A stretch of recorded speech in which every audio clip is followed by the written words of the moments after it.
This is the Lawrence County Sportsnet, powered by LCAT. Gold heading back to Lawrence County. Your home for the county of champions. Settles under it. The senior makes the catch. Perfection. The Shannick again are your class 2A state champion. Force out the third, and that will do it. Mohawk is your 3A softball champions.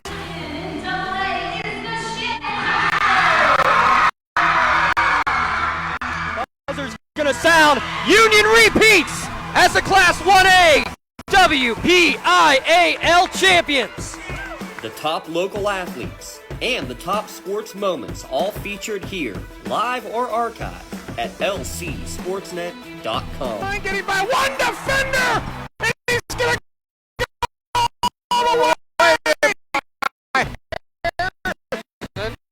Harrison on the ground finds Blundo. Blundo rolls it in, up and good for two. The sliding catch made.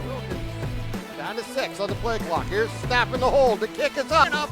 It is good. That's fly ball deep right field.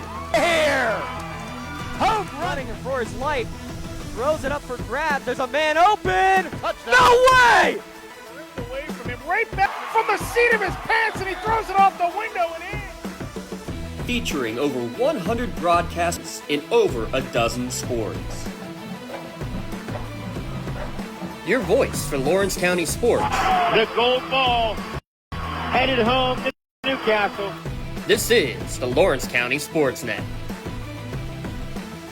Them better. Mancino's Driving School, where safe driving starts. Lock, stock, and barrel. Serving giant subs since 1973. Shell Restoration, the area's #1 roofing, siding, windows, and gutter installer. Warner's Homes and Improvements, making dreams come true since 1958. St. Paul's in Greenville, a senior living community. Grove City Area Federal Credit Union, banking, but better. Attorney Bill Motor, excellence, experience, and integrity. Mercer County State Bank, community-minded since 1911. Herman's Water, when taste matters. Vay's Pub and Grill, make it special, make it Vay's. Hermitage Rotary Club, if you're struggling with prescription opioids, there is hope. Mailer Insurance, trusted for generations. Minuteman Press and One Stop Mail for all of your printing, marketing, and mailing needs. DK Auto LLC in Grove City, specializing in Southern vehicles up to $15,000. The Valvoline Express Care and Car Wash of Grove City is the area's only stay-in-your-car quick lube. We're locally owned and nationally known. Drive in, drive out. It's that easy. The Valvoline Express Care and Car Wash of Grove City. Please thank this great group of sponsors for supporting all of our high school sports broadcasts all season long. Now, it's time to go to the field with our Countdown to Kickoff show with our game announcers, Mark Slazak and Bob Greenberg. And good evening, friends. Good evening, fans. Welcome to Countdown to Kickoff here on News Talk 790 WPIC, 790WPIC.com, and on the iHeart app, also on the Sports Radio 96.7 Facebook page, and tonight also on the lcsports.net work as well. Stay with us all night. Many places to find us. I'm Mark Slazak with Bob Greenberg. We're live from Falcone Field, Palica Stadium in the Pegues Sports Complex. Farrell, Pennsylvania, Region 1 matchup between Farrell and Wilmington. The 2A Farrell Steelers, led by Amp Pegues in Year 7. They come in 1-4 overall, 1-0 in Region 1 play. Wilmington Greyhounds, they play in 1A. Brandon Fillion, Year 6, the coach, 3-1, 1-0 in Region 1 play. Time now to welcome in longtime broadcast partner Bob Greenberg. How you doing, Bob? It's another fantastic Friday night here, Mark, as we are at the beautiful Pegues Sports Complex for what could be a very good football game between these longtime rivals, longtime powerhouses. And I open up with the stat of the day. These two teams have combined to win 35 district championships. Farrell has won 18, including their stint in the District 7. Wilmington has won 17, including their stint in the District 7.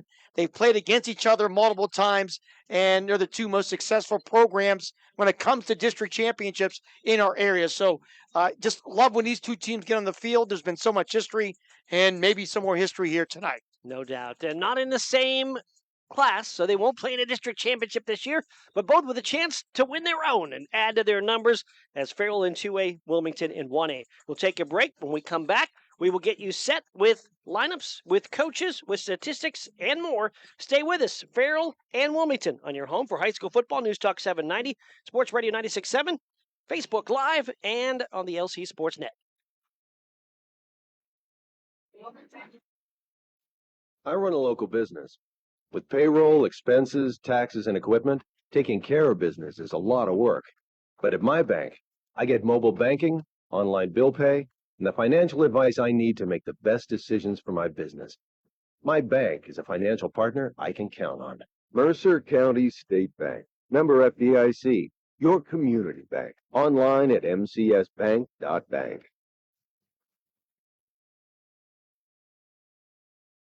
Are you or a loved one looking for a senior living residence offering independent living and personal care? Then the Heritage at St. Paul's Senior Living Community in Greenville is right for you. The Heritage offers private apartments that provide the comforts of home with as little or as much personal care as you need. St. Paul's makes it home. Call 724-588-7610 or visit stpauls1867.org today for more information or to schedule a tour. I'm stylish. I'm classic. I'm extremely sarcastic. I'm in love with this band. I'm the #1 fan. I'm a musical genius. Let your t-shirt do the talking. We've got just the message you're looking for. Need a customized t-shirt? Then stop at 2J's Custom Screen Printing in Hermitage. From your favorite prints to customized t-shirts, hoodies, and more. Shop 2J's Custom Screen Printing with big city design right here at home. 2J's Custom Screen Printing on East State Street in Hermitage. In 1973, Lock, Stock, and Barrel opened their doors and served their first of over 3 million giant submarine sandwiches. And they still Aaron, test. full subs on 15-inch buns. Lock, Stock, and Barrel also has burgers, specialty sandwiches, wraps, gyros, salads, wings, and even breakfast. Lock, Stock, and Barrel is also a full-service deli. Party rings, meat and cheese trays, and cold veggie trays are all available. Open Tuesday through Saturday, closed Sundays and Mondays. Countdown to Kickoff is brought to you by Minuteman Press and One Stop Mail in Hermitage. Minuteman Press and One Stop Mail for all your printing, marketing, and mailing needs. Mark Slazak and Bob Greenberg back with you from Farrell High School, and we're getting you set for Farrell and Wilmington. Got Lee Gross upstairs on the Facebook camera. We have Aaron Bybro back at the station running things there, and we've got James Dotson and his crew with lcsports.net. So a lot of ways to watch and listen today, and we got a great game for you. We got Farrell taking on Wilmington. Farrell and Wilmington both 1-0 in Region 1 play. Yeah, no question about it. Interesting storylines going into this football game. Farrell, of course, they're 1-4 on the year, and that has been an eye-opener for many people. But everybody that knows the game of football, you look at their schedule, and they easily could be maybe 5-0, or at least 4-1 right now, not 1-4. They lose to Hickory by 4 in their opening game. They lose up at LaBeouf by 1 in the game. They had a big lead in the fourth quarter. Then they lose to Sharon last week by 7 in a game they led as well. So 1-4 overall, but I think everybody that knows the game knows that is a very misleading record and stat. You throw in a loss to Ursuline in there, and then a win in Mercer for their only win on the season. The Farrell Steelers trying to turn things around, and when talking to people about it, it's like this is the time that they're expecting. And when you think about Farrell, the last couple of years start, do really well, and then maybe don't finish. And now they're thinking, well, maybe we'll be the opposite. Maybe we'll start slow and really rise all the way through and go deep into the playoffs. That's the hope. Farrell coming off, as you mentioned, they lost to Sharon a week ago by a score of 14-7. Yeah, it was really a battle royale last week at Tiger Stadium, and you'll hear from Coach Pegues, obviously disappointed. Farrell thought they had a chance to win that game, made a couple big mistakes on special teams that opened up the door for Sharon. But overall, Farrell's getting better. More importantly, they're young players, a very young squad. I think 11 sophomores and freshmen starting, really thrown into the fire with this schedule, and they've taken their lumps, but there's no doubt they feel like that schedule is helping them prime themselves for the stretch run. Despite having the number one rusher in the area in Joels Johnson, they couldn't run the ball against the Sharon Tigers last week, as they just were able to muster 16 total yards when you take away yardage that was lost in that game. And there's no question. You'd have to believe Joels Johnson and this Farrell offense have been thinking about that all week, and they're going to want to get him the football here. The last time we saw Juju Johnson, as his nickname is here on this field, he put on an absolute show against Hickory. So look for Farrell to try to feed Juju the ball here tonight. He had a ton of carries the first couple of weeks, lost a week with the shoulder injury. And again, that game last week against Sharon, 600 net yards on the season for Johnson, 150 per game, and 9 touchdowns. The 600, the 9 touchdowns, the 150 all lead our area in rushing stats. Young quarterback Aaron Pegues gets better every week. No question about it. I thought even in defeat last week, he put up some good numbers. He looked strong. Heavy pressure against a fantastic defense, a really growing up experience for Aaron Pegues. The sky's the limit for this young man at this point. Take a break. We come back. We'll get you set more with Farrell and Wilmington right here on your home for high school football. News Talk 790 and Sports Radio 96.7.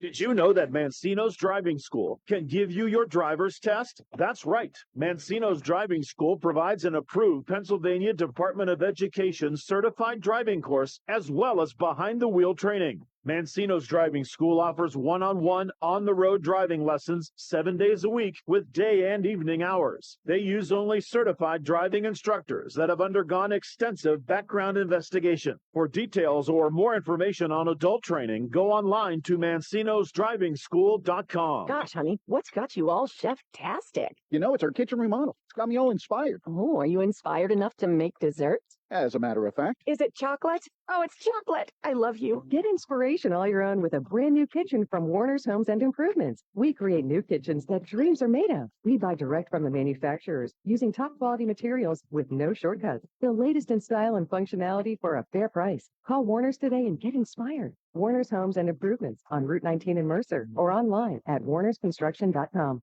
A community is more than just houses, buildings, and streets. It's the people who live and work and contribute to making life for themselves and the people around them better. Attorney Bill Motor believes in the young people who are this community's future. Attorney Bill Motor would like to say good luck, good health, and best wishes to all the players, coaches, band members, and cheerleaders in today's game and throughout the season. Attorney Bill Motor, 2500 Highland Road, Hermitage.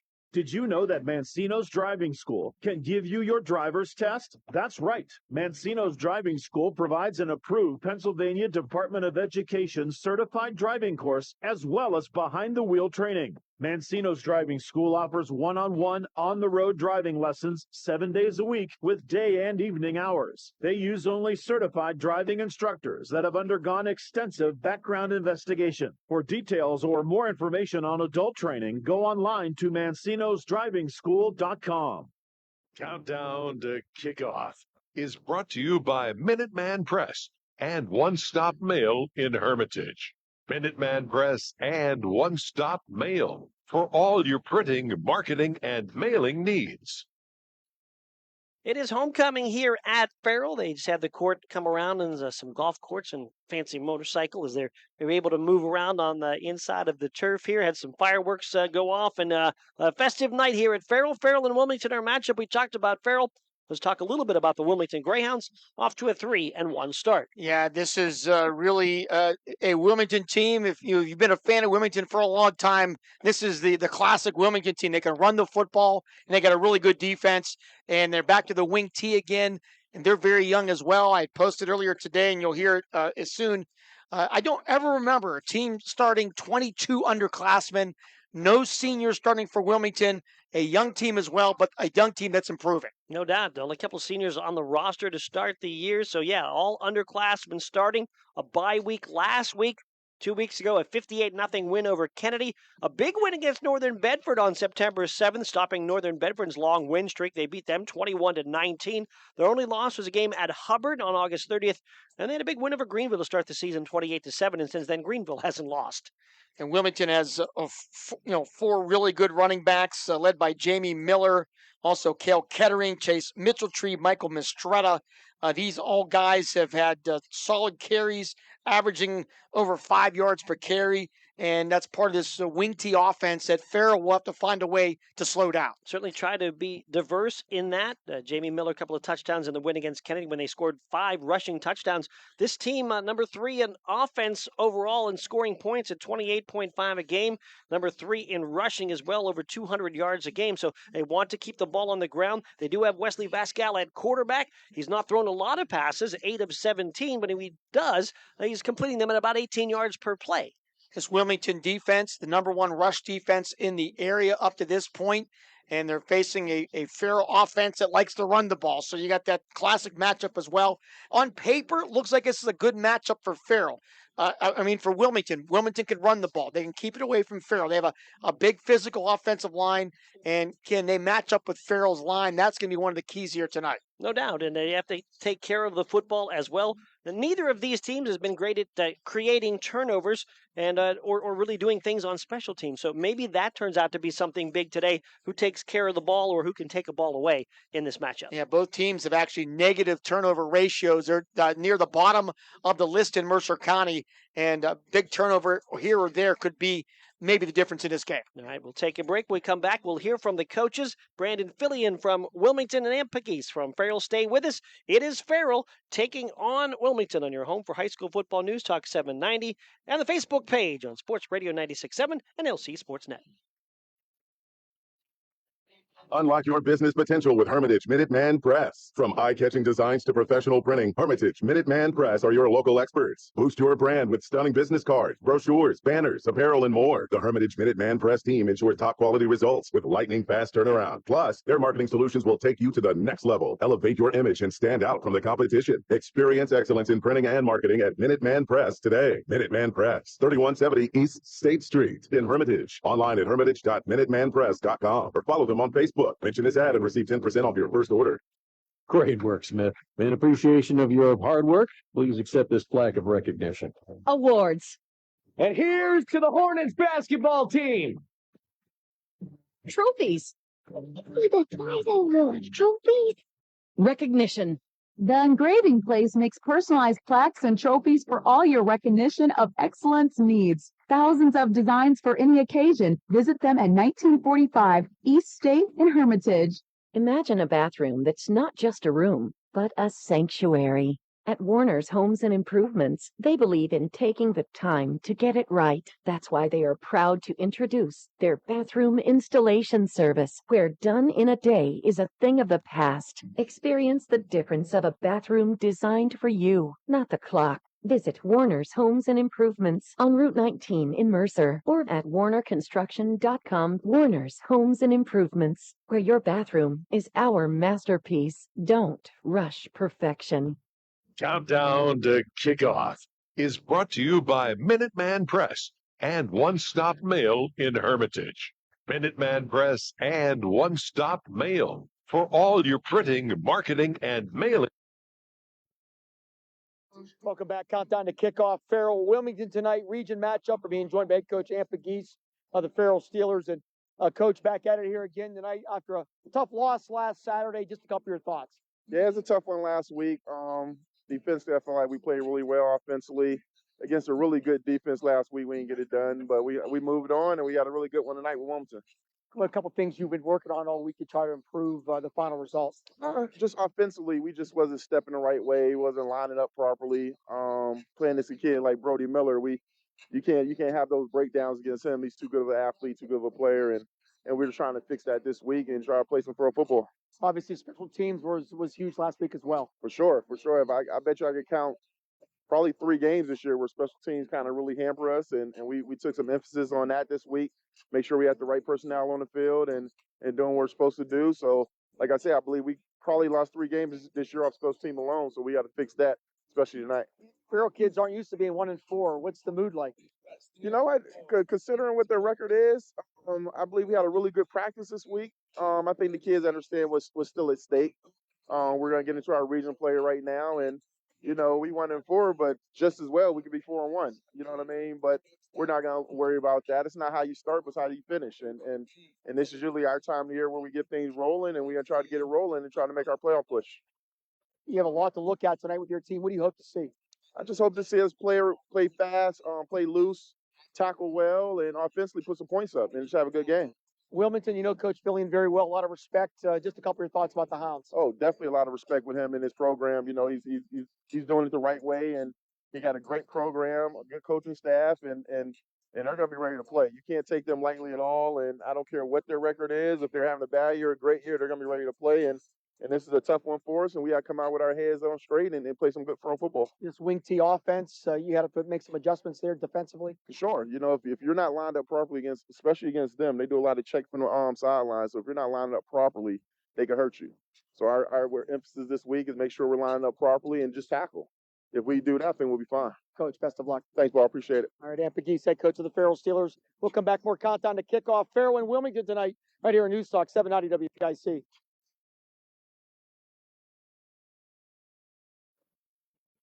I run a local business. Taking care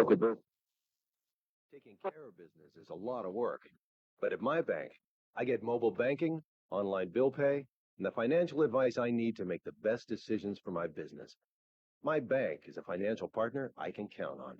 Mercer County State Bank. Member FDIC. Your community bank. Online at mcsbank.bank.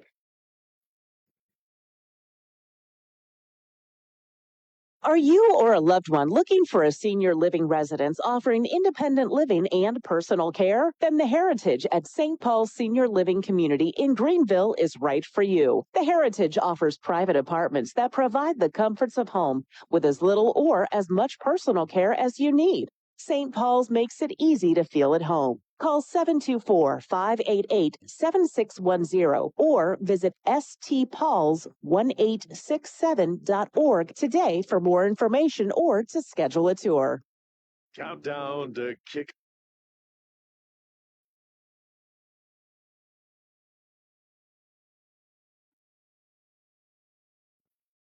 Welcome back. Countdown to kickoff. Wilmington Farrell tonight. We're being joined by head coach Brandon Fillion of the Wilmington Greyhounds and coach up here at the Pegues Sports Complex against the perennial powerhouse. Just a couple of your thoughts. Well, to your point, Bob, you start out right away, as you mentioned, Farrell, perennial powerhouse, not just a great football team, but a great football program. And I know what a lot of people are probably thinking. They look at the record coming in 1-4. Let me be the first to say that record is very, very deceiving. That's relative to the caliber of competition that Farrell has played to prepare themselves for ultimately the postseason and to try to go compete and win a District 10 championship. So make no mistake, even though the record's a little bit different than what we're used to seeing, 5 games in for Farrell, they're the same caliber football team. I'm very impressed with what I see out of them in all 3 phases. Obviously, when you think of Farrell Wilmington, we think about some of the great games of yesteryear. What memory jumps out to you? Well, if I was it's hard to pinpoint just one, but if I were to pinpoint one, it would really be 2020. And the reason why is because of the uniqueness. Because of COVID, we were in a situation where we potentially had to play a team 3 times, and that came to fruition. We had to play Farrell 3 times that season, and for us to, go through that 2020 season and be 3-0, and those matchups, 2 of the 3 extremely competitive matchups. If you were to ask for the one memory, it would be, playing Farrell in the 2020 season. Your team's 3-1 right now. You had a week off. Just evaluate what you've seen so far through your first 4 games. Well, I think that, what I see, Bob, is I see a team that's growing and maturing every week. As you noted on your post earlier today, when you look at the starting lineup for tonight's game, there's not one senior in it on offense or defense. So, we're a young football team. And because of that, we understood that, the first part of the season, those first 5 weeks, there were going to be some growing pains, and there were. But what we're excited now is we enter the second half of the regular season. We hope that we've got some of those growing pains out of the way. We were able to take the bye week and really go back and focus on some of the fundamentals. So we hope that will pay off, and some of those early season jitters and growing pains are maybe out of the way, because we're certainly going to need a great game from, all of our players. It's going to be an each of us needs all of us type of a night if we're going to be successful here tonight. What's a couple of the concerns here with Farrell? Well, I think, whenever Farrell has the ball, you look at what they can do in space. They're very dangerous in space. I still see that speed that I see year in and year out. I think that they're very explosive. So, we've got to try to limit the big plays whenever we're on defense. I think another concern is, Farrell is a team that if you make mistakes, they're going to capitalize on those mistakes. So, we've got to limit those mistakes. That means not turning the ball over. That means not committing penalties. So, some concern would be finding ourselves in 2nd and 20. That's a situation we want to avoid tonight. And then I think, whenever we're on offense, I mean, Farrell, to their credit, they fly to the football. They do a great job in their pursuit. They really get after it. So those are some things that, impress me when I watch Farrell on film. Another key or two for Wilmington to win? Yeah, I think, again, I'd say the biggest key is limit the mistakes. We can't turn the ball over, can't have those penalties. I would say offensively, really, and defensively for that matter, as a second key is the line of scrimmage.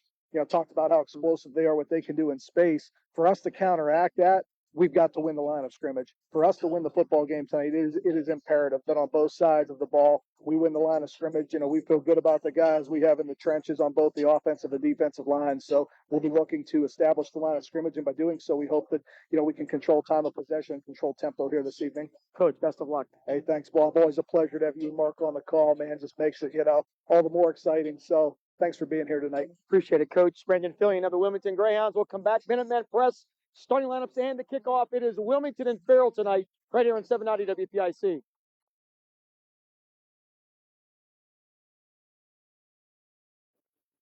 I'm stylish. I'm classic. I'm extremely sarcastic. I'm in love with this band. I'm the #1 fan. I'm a musical genius. Let your t-shirt do the talking. We've got just the message you're looking for. Need a customized t-shirt? Then stop at 2J's and a B Custom Screen Printing in Hermitage. From your favorite prints to customized t-shirts, hoodies, and more. Shop 2J's and a B Custom Screen Printing with big city design right here at home. 2J's and a B Custom Screen Printing on East State Street in Hermitage. I'm hungry. Well, I know just the place to go. They got what I like? Oh, yeah. Win. Wait, what about drinks? Well, it's a bar and grill, so yeah, you're covered. Win-win. Speaking of win, they've got gaming too, so you can win. Come sit down for a great meal, a great drink, a great time, or all three. Dave's Pub and Grill has just what you want. So come by for good eats, cold drinks, and the latest ways to win. Dave's Pub and Grill, East State Street, Hermitage. From the Legacy Financial Strategy Studios at LegacyWealthMakers.com, this is News Talk 790 WPIC, Sharon Hermitage, a Cumulus media station. The first quarter is brought to you by the Grove City Area Federal Credit Union. Banking, but better. Back here at the Piggies Sports Complex in Farrell. Mark Slazek along with Bob Greenberg getting you set for Farrell and Wilmington. Time now for the starting lineups. Today's starting lineups are being brought to you by Minutemen Press and One Stop Mail in Hermitage. Minutemen Press and One Stop Mail for all of your printing, marketing, and mailing needs. Follow them on Facebook. Farrell has won the toss. They will elect to receive. Up front, the tackles are Dravion Andrada and Natavion Wells. The guards, Levon Crumby and Harry Parker Jr. The center is Elijah Jackson. Wide receivers, Damar Kane, Tim Jackson, Nemo Jones, Julius Phillips Jr. Running back is Joel Johnson, and the quarterback, Aaron Pegues. Ryder Turvo has the ball on the tee. We'll set that Wilmington defense for you in a moment as Turvo will kick off to Julius Phillips, the deepest of three. Also deep, Stevie Dean, Damar Kane. A squib kick. Damar Kane picks it up at the 19-yard line ahead of the 30 and bangs through a tackle and out to the 35-yard line where Wilmington will start 1st and 10. Defensively for the Greyhounds, Danny Leonard, Jacob Coulter, Colin Rowley, and Maverick Whiting up front. Jamie Miller, Cam Kettering, and Roland Miller, the linebackers. Chase Mitchell, Trey Freddie Zetner, Wesley Vascal, and Michael Mistretta make up the defensive backfield. 19th time these two programs have met all time. First meeting was back in 1986. They were both members of District 7. Farrell has an 11-8 edge in their previous 19 matchups. Jones and Phillips to the near side. Thomas will go to the far side. Wells Johnson will actually be a wing on that right side. Motion And the jet sweep pitch will go to Phillips to the 30-yard line. Tripped up in the backfield. He'll go down. Flag comes in behind the play as Phillips falls back near the line of scrimmage, but looks like he lost yardage on that short pass play. Boy, really a nice defensive play there by the Hounds. It was Mistretta. As you said, it was a kind of one of those forward pitches to Phillips. And the first play of the game, a holding against Farrell. And what will Brandon Fillion do? I imagine he'll put him back to 1st and 20. William Spangler, our referee. And they will accept the flag, so ball back to the 25-yard line. Kevin Reese, the line judge. Caden Reamer, the head linesman. The back judges, Gabe Mild and Jason Foster, our umpire tonight. Farrell in the blue tops with the gold pants, blue helmets. Wilmington all in white with the blue helmets. On first down and now 20. 2 receivers right, 2 to the left. Motion man Joels Johnson. They'll give him the jet sweep coming this way to the 35. It spins down to about the 37-yard line. So another jet sweep pass where they put the man in motion, just that little, about a yard pitch from the quarterback Pegues, but out to the 37-yard line for Johnson. And pick up about 12 on that play, so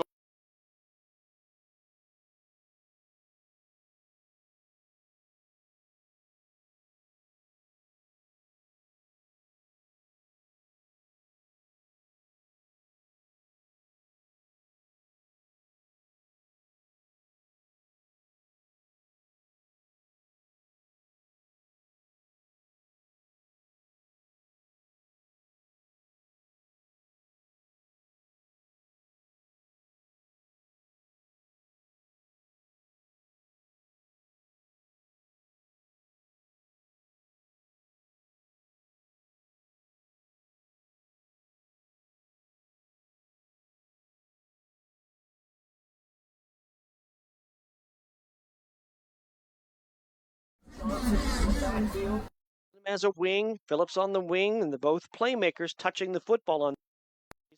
And now Johnson back into his traditional running back spot as Nemo Jones will be out wide to the right side. Phillips to the near side. An H-back left as well on 1st and 10 from the 45. Hand off to Johnson up the middle, big hole to the 40, 35, to the 30, outside 25. Stiff arms him in at the 20, and they'll go down near that 20-yard line, just short of the 20 for Joel Johnson. That'll be a pickup of 26 yards, big hole up front. And Joel Johnson, with his first carry of the night, down just outside the 20, down to the 21. Jones will split out wide to the right. Timothy Jackson is out there as well, freshman wide receiver. Phillips to the near side, Marshall Ewing on that left side. On first down, the hands to Johnson. He's going to hit and thrown down for a loss on the play. That good penetration up the middle for Wilmington by Cam Kettering. Yeah, nothing there. Be a loss of 4 yards for Johnson on first down as Kettering with a really nice tackle in the backfield beat his man. And it'll be 2nd and 14 now for Farrell. 10-10 to go first quarter. We have no score. 3 receivers right, Phillips left. Pistol set for Pegues with Johnson behind him on what is now 2nd down at about 14 from the 25-yard line. Farrell moving right to left. Johnson now will stand beside Pegues. And Pegues will fire it quickly right side to Jones. A little wide receiver screen's got to make men miss, and he can make one miss, but not too many more. And he'll add a very short gain on that completion in the right flat. Yeah, Whiting over there to lead the charge. Also Mistretta. And I believe that was Mistretta. Actually, that was Jamie Miller. So about a yard pickup. It'll be 3rd down and 13 now for Farrell. Zayden Thomas joins the offensive line here now for Farrell. 3rd down and about 13 from the 24 of Wilmington. Just underway first quarter. 2 receivers to the left, 2 to the right. Johnson will motion out of the backfield. Pegues looks left, fires it in the flat. Johnson makes a catch and does break a tackle at the 20. Still on his feet, 15, 10, 5, and a touchdown. Oh, they had him hemmed in at the 20, and he just bowled through everybody and then sprinted to the goal for the first score of the game. Oh, my goodness, as Johnson runs through 2 would-be tacklers, as it didn't look like he was going to get anything. It gets 24 and a touchdown, and Farrell has taken the early lead here, 6-0. Aaron Pegues to Joel Johnson, and If you get the ball in the hands of the playmakers, good things can happen. Elijah Jackson will attempt the kick at our goal to our left. Kuga set to hold. Snap is back. Ball is down, and that kick is blocked. So the extra point is no good. But with 8 minutes and 54 seconds to go here in the first quarter, it is Farrell 6. It is Wilmington nothing. We're back with more in a moment on your home for high school football, News Talk 790 and the Sports Radio 96.7 Facebook page. In 1973, Lock, Stock, and Barrel opened their doors and served their first of over 3 million giant submarine sandwiches.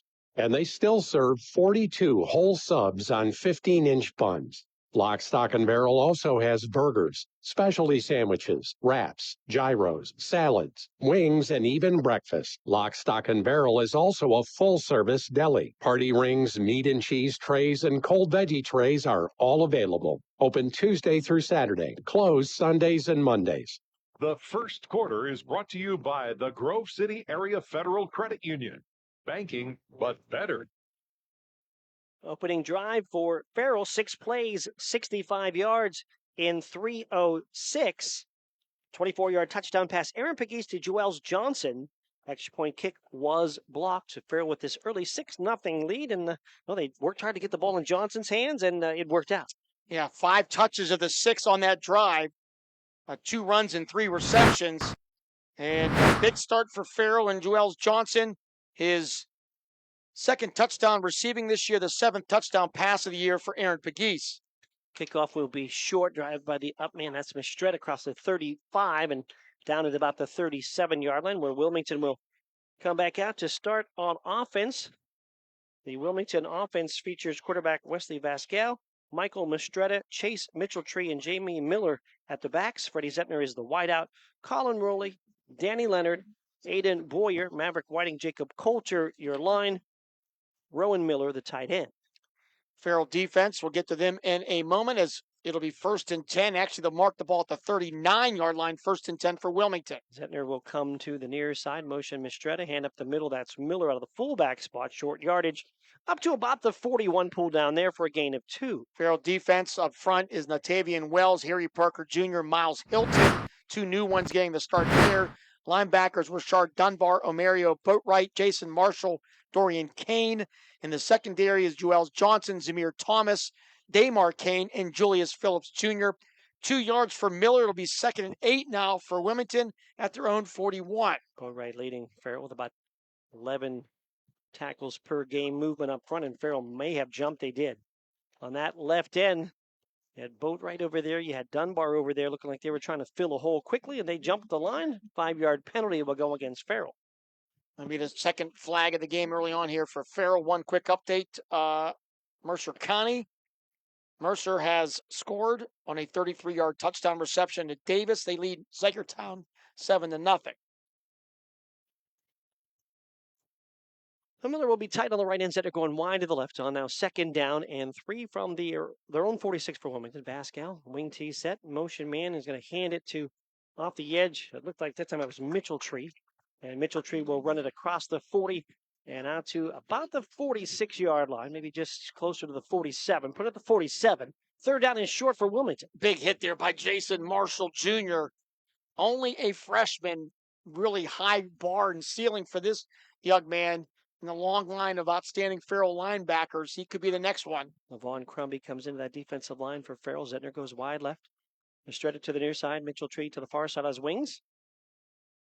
Miller tied it right in. Vascal under center. Hands it up. It's Miller. 1st down and more. 50, 45. Bounces to the 40. Still on his feet. 40 or 35. And then stumbles down inside the 35. Down to the 32-yard line. 1st down run. Jamie Miller. 21 yards for Jamie Miller as he was able to squeak through that offensive line there. Just a nice quick block by the center, Aiden Boyer. And then it was Miller who almost, if he didn't stumble, could have been off to the races. Miller at the fullback. Mitchelltree that wing left. Mistretta wing right. Wide right. Zettner. Motion behind the play. Pitch it to Mitchelltree. And he's going to be hit in the backfield. Boatwright able to make a tackle At best, if he got back to the line of scrimmage, he's there, but looks like he may have lost a little bit on the run on the nice play by Marion Boatwright. Yeah, really a nice tackle. You see why Boatwright is really the leading tackler for this Farrell football team.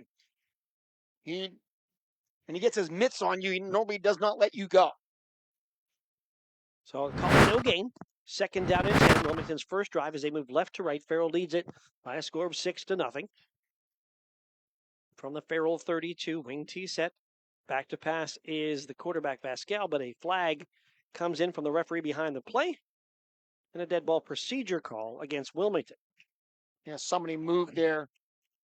He talked a little bit about it in the pregame. Not a lot of passes on the year for Pascal, the quarterback, but when he does throw, and mostly to Zettner, completes them at about 17.5 yards per reception. And Brandon Fillion talked about some of the keys here tonight, and one of the keys was not to get into second and long with pre-snap penalties. So they just got one here, and it's going to be 2nd and 15 now for Wilmington at the Farrell 37. Center will go wide, left Miller tight on the right side. Wing T set, Mistretta on the right. Mitchell Tree on the left, the fullback Miller. Pascal fakes one handoff one way, then hands it to Mitchell Tree on misdirection. He'll work up the middle inside the 35-yard line down to about the 33. Got about 4 there. So 3rd down and about 11 now for Wilmington. Could be most likely 4 down territory. Farrell did get a look at a little bit of the wing T kind of offense at times from Fort LaBeouf, where they'll run some of this misdirection. They want a full wing T squad. But you also had with Fort LaBeouf the dynamic running quarterback, and you don't have that as much here with Wilmington. 3rd down and about 11 from the 33-yard line of Farrell. One receiver wide right, wing T set.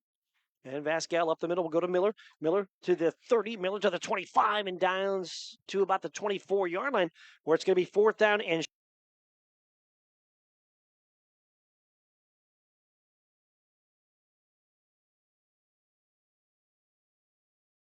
for Wilmington, and they will clearly go for here on a big early play here in his football game with Farrell leading 6-0.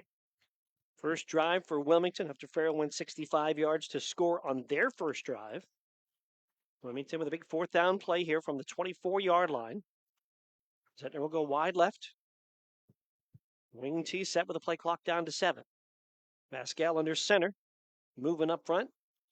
Nobody jumped over the line though. And now whistling a Wilmington timeout. So they try to get under center quickly, a hard count. Farrell stayed disciplined, and Wilmington will take a timeout to talk it over. We'll take a timeout as well. 4:33 to go first quarter. Farrell 6, Wilmington nothing. Big 4th down play when we come back on your home for high school football. News Talk 790, Sports Radio, Facebook 96.7, and LCSportsnet.com. Did you know that Mancino's Driving School can give you your driver's test? That's right. Mancino's Driving School provides an approved Pennsylvania Department of Education certified driving course as well as behind-the-wheel training. Mancino's Driving School offers one-on-one, on-the-road driving lessons 7 days a week with day and evening hours. They use only certified driving instructors that have undergone extensive background investigation. For details or more information on adult training, go online to Mancino'sDrivingSchool.com. The first quarter is brought to you by the Grove City Area Federal Credit Union. Banking, but better. Back here, Mark Slazak along with Bob Greenberg. James Dotson running the crew here for LCSportsnet.com. Lee Gross running our camera for Facebook Live. And Aaron Byro back at the studio. Big play here. 4th down and just over 2 here for the Greyhounds. Trying to get a first down in Farrell territory at about the 24-yard line. And they've gone to Miller twice up the gut for a combined 30 yards. See if they go back to that play for a 3rd time. Wing right, split backs. Pascal under center on 4th down. Will turn and hand off to Miller. Hit the line of scrimmage. Pushes forward for a bit. It's going to be close. He pushed close to the 22. He's going to be short. But looks like the official from the near side comes in, says 23-yard line turnover on downs for the Greyhounds. And just good penetration there by the Steelers. And you look at the big defensive line for Farrell, led by Wells and Parker and Hilton out there as well, and just couldn't get the push. So Wilmington will turn it over on downs. So Farrell takes over at their own 23, 4:27 to go first quarter, leading 6-0. Jackson will go wide on the right, wing right as well. Near side, H-back is Marshall. Wide left is Phillips. Pegues the quarterback. And the shotgun takes the snap. Hands to Joel Johnson near side. 25, 30. Stutter step 35, 40. Trying to get to the outside of the 50. Runs past the man to the 40. Running down the sideline. Can they get him? 30, 20. And he's going to be knocked out of bounds at about the 5-yard line. Johnson is caught as a good angle by Mitchell-Tree. Johnson runs out of space there, but a huge run, 71, make it 70 yards from the 23 down to the Wilmington 6-yard line. Joel Johnson with a huge run inside the McCandless Ford Mercer and Meadville red zone. The 6-yard line. And he will stay in the game. He'll be to the right, or actually to the left of Pegues in the shotgun set. And a flag will fly. From the far side, it looks like he's going to be offside against Wilmington. So an offside penalty will make it half the distance here. So they'll move the ball down to the 3. So Johnson, who had his least productive running game of his career last week, can only imagine the talks about that all week during practice. Well, he is off to an amazing start here. 3 carries for 92 yards rushing. He has 3 receptions for 63 yards, all in this first quarter. 2 receivers left, 1 right. First and goal from the 6 for Farrell. Snap, Pegues, and a hand inside. And it'll be short yardage run for Joel Johnson. Got maybe a yard there down to about the 2. That's right. It was from the 6 before the penalty. Then the penalty moved it down to the 3-yard line. So first and goal from the 3, and now the 1-yard line. Actually, the 2-yard line here. So give him a yard. Yeah, Johnson last week, just 13 carries and 34 yards in the game against Sharon. Very uncharacteristic. Extra lineman in there, actually extra tight end in Bennett. Here's the snap directly to Johnson, trying to go right, and he's going to be bottled up short. Right back at the 2-yard line, so no gain. They went direct snap to Joel Johnson. And there was a handful of Greyhounds there. Mistretta was one of them. And also a big push up front by Danny Leonard. Also Jacob Colder. And he will get nothing. It'll be 3rd and goal to 2. 2:37 on the clock. Farrell with a 6-0 lead, trying to add. Marshall and Bennett, double fullbacks to the right side. Wide left is Phillips. Looks like Johnson again will take the Wildcat snap, and he does. He'll follow the blockers to the right. He'll break a tackle and is in the end zone for a touchdown. 2nd touchdown of the game for Joel Johnson, and Farrell extends the lead. Yeah, that time he took it to the outside, had a good, nice, clean block by his big offensive line, made a little move, and then he goes into the end zone, walking in there for a touchdown. It's 12-0 Farrell. Johnson's 10th rushing touchdown of the year to lead all area runners. And it looks like Pegues back out on the field for Farrell to go for 2 here, up 12-0. 2 receivers will, now 3 receivers will go left. Jones, the lone receiver, to the right. Pegues looks to the sideline for the play call. He has Marshall to his right. And Pegues, shotgun, snap, looks right for Jones, fires, end zone good for a 2-point conversion. Pegues to Jones for 2. And with 2 minutes and 18 seconds to go here in this first quarter, Farrell 14 and Wilmington nothing. We'll take a break. Back with more in a moment. Home for high school football, News Talk 790 and Sports Radio 96.7 Facebook.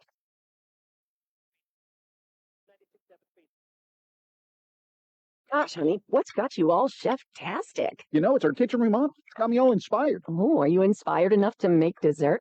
As a matter of fact. Is it chocolate? Oh, it's chocolate. I love you. Get inspiration all your own with a brand new kitchen from Warner's Homes and Improvements. We create new kitchens that dreams are made of. We buy direct from the manufacturers using top quality materials with no shortcuts. The latest in style and functionality for a fair price. Call Warner's today and get inspired. Warner's Homes and Improvements on Route 19 in Mercer or online at warnersconstruction.com. The first quarter is brought to you by the Grove City Area Federal Credit Union. Banking, but better. Farrell Steelers go 4 plays, 77 yards and 2:09. Joel Johnson, who had the big run of 70 yards on that drive, finished off with a 2-yard touchdown run. 2-point conversion pass Big East to Nemo Jones. Farrell with a 14-0 lead. And what a start for Joel Johnson. Huge first quarter right now, and Farrell feeling pretty good, leading 14-0. Marshall will kick off. Short to Mistretta at the 30, running left to the 35 and banged down at about the 37-yard line. Wilmington, a decent drive their first time, stalled as they neared the red zone, and then Farrell quickly answering in the other direction with that big Johnson run, a big part of that. Yeah, it's really a case here. If, Wilmington, they need long, sustained drives, but they got to score. Just long drives not going to help here tonight when Farrell's scoring on both of their early possessions. Wilmington will break the huddle. Zentner will go wide to the left side. Stretta and Mitchell-Tree the wings. Miller, the fullback. The pitch will go to Mistretta, and he'll turn the corner off that right wing up the middle for just about a yard. Another quick update. A game on 96.7. Sharpsville has scored. They lead Lakeview 7-0.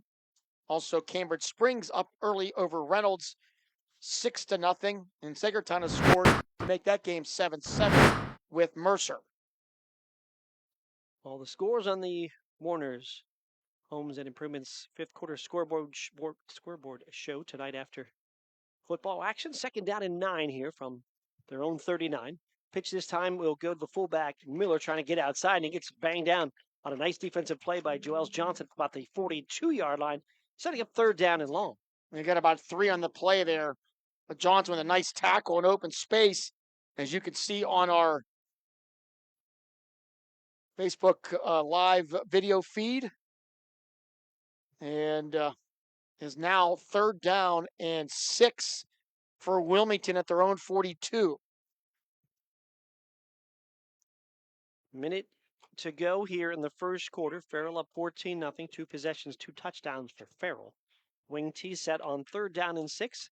Mistretta in motion, hand up the middle. That's Miller. He's going to have a 1st down. Miller still on his feet. Miller to the 45, and Miller struggles forward. He's still not going down. He's to the 43-yard line before they finally throw him back. 15-yard run by Miller. Some hard running. Would not go down. He's got 51 yards on 6 attempts in his first quarter, and a 1st down for Wilmington to the Farrell 42. 3rd and long still went to that fullback run, and Miller has been very effective on fullback up the middle plays, and 1st down to the 42 of Farrell. Clock down to 30 seconds to go here in this rapidly moving first quarter. Mistretta wing right, Mitchell-Tree on the left, Vascal under center. And he will pitch it, and it's a double handoff, and it'll go to Mistretta. He's going to be hit in the backfield and pulled down. Boy, read really well by Bennett, who came up and made a play. Christopher Bennett from a linebacker spot read the double handoff and made the play in the backfield. And it'll be a loss of 4 yards on the play, and that looks like that will be the final play of the first quarter. So we'll take the quarter break with the score, Farrell 14 and Wilmington nothing. Back with quarter 2 when we return on your home for high school football. News Talk 790 on Facebook, Sports Radio 96.7, and lcsportsnet.com as well. Take a break. Back with more in a moment. I'm hungry. Well, I know just the place to go. They got what I like? Oh, yeah. When? Wait, what about drinks? Well, it's a bar and grill, so yeah, you're covered. Win-win? Speaking of win, they've got gaming too, so you can Win-win-win? Come sit down for a great meal, a great drink, a great time, or all three. Bay's Pub and Grill has just what you want. So come by for good eats, cold drinks, and the latest ways to win. Bay's Pub and Grill, East State Street, Hermitage. Did you know that Mancino's Driving School can give you your driver's test? That's right. Mancino's Driving School provides an approved Pennsylvania Department of Education certified driving course as well as behind-the-wheel training. Mancino's Driving School offers one-on-one, on-the-road driving lessons 7 days a week with day and evening hours. They use only certified driving instructors that have undergone extensive background investigation. For details or more information on adult training, go online to Mancino's Mancino'sDrivingSchool.com. The second quarter is brought to you by Cash Dollar and Associates, where they have the client and only the client in mind. Get ready to start this second quarter of action. Mark Slazak with Bob Greenberg from Farrell, the beautiful Pegues Sports Complex, Lakers Stadium, Balcony Field. Couple other quick updates. Hickory leads Niles 7-0, and Oil City over Grove City 7-0 as well. We have scores on all the games up to this point, other than Greenville, but halftime, Lock, Stock, and Barrel halftime scoreboard show will get you updated. Right here, it's a Farrell 14-0 lead. And before Wilmington could snap the football, flags are going to fly. And somebody moved on the offensive line. So already second down and long after the loss on the play right before the quarter break. And now it's going to be second down and even longer. False start on Wilmington. So it'll make it second and 19. Second and 19 as Wilmington back now into their own territory at their 49. Had some success running the football with Miller, but had a couple of penalties that have slowed down some drives. First drive ended with a turnover on downs all the way down to the Farrell 23, but Farrell answered quickly on their offensive set. Estrada in motion off the wing right, takes the handoff to the 50, tries to stiff arm a man, but cannot do so. As Phillips will hold on. Actually, there was Kane on the play to knock him down at the 48-yard line. Dorian Kane, who came up and make a nice play on the wing. Into the 48-yard line, just a short gain, and now third down. And we'll call it about 18 here. Yeah, really a sure tackle there by Dorian Kane, the 6', 185-pound sophomore, and the clock is not running. That's what Aunt Pegues has just notified and the clock should still be running. It stopped again. There's been no play. They have to correct the clock now, so we have a little bit of a clock issue here at Farrell. It's stuck on 11:59 now, rolling down a bit. They're going to want to run it down probably at least 10 or 15 seconds since nothing ran down on that first down play or the second down play. And they'll run it down to 11:44 and then roll it ready to play. Back to pass. Vasquez on third down and long. Looks, fires over the middle, pass deflected and then caught. And now intercepted. It ends up in the hands of Farrell after a couple of tips. And it's Joels Johnson running back to the 30, still running at the 25-yard line, and finally he'll go down. That ball was tipped, then caught by a Wilmington defender, and then receiver, and then ripped out of the hands by Johnson. He went the other way on the return down to the 24. So it would be a catch and a fumble because the beanbag came out. Look at the replay here.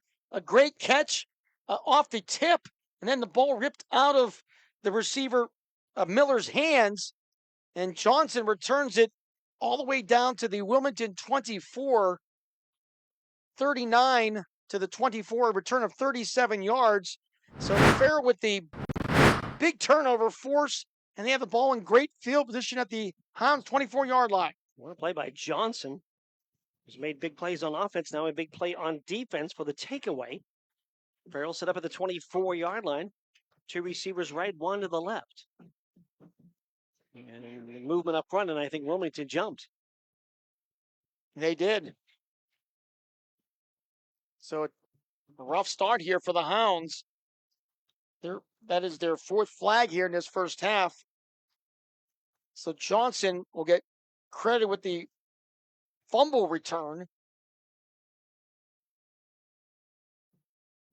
On a crazy play. Farrell tipped the ball, and then Wilmington caught the ball, and then Johnson took it away. Here's Pegues, back to pass, fires right side, slam header now intended for Jones, and just missed him. As Jones crosses the goal line, a ball about a yard in front of Jones, could not make the play, incomplete.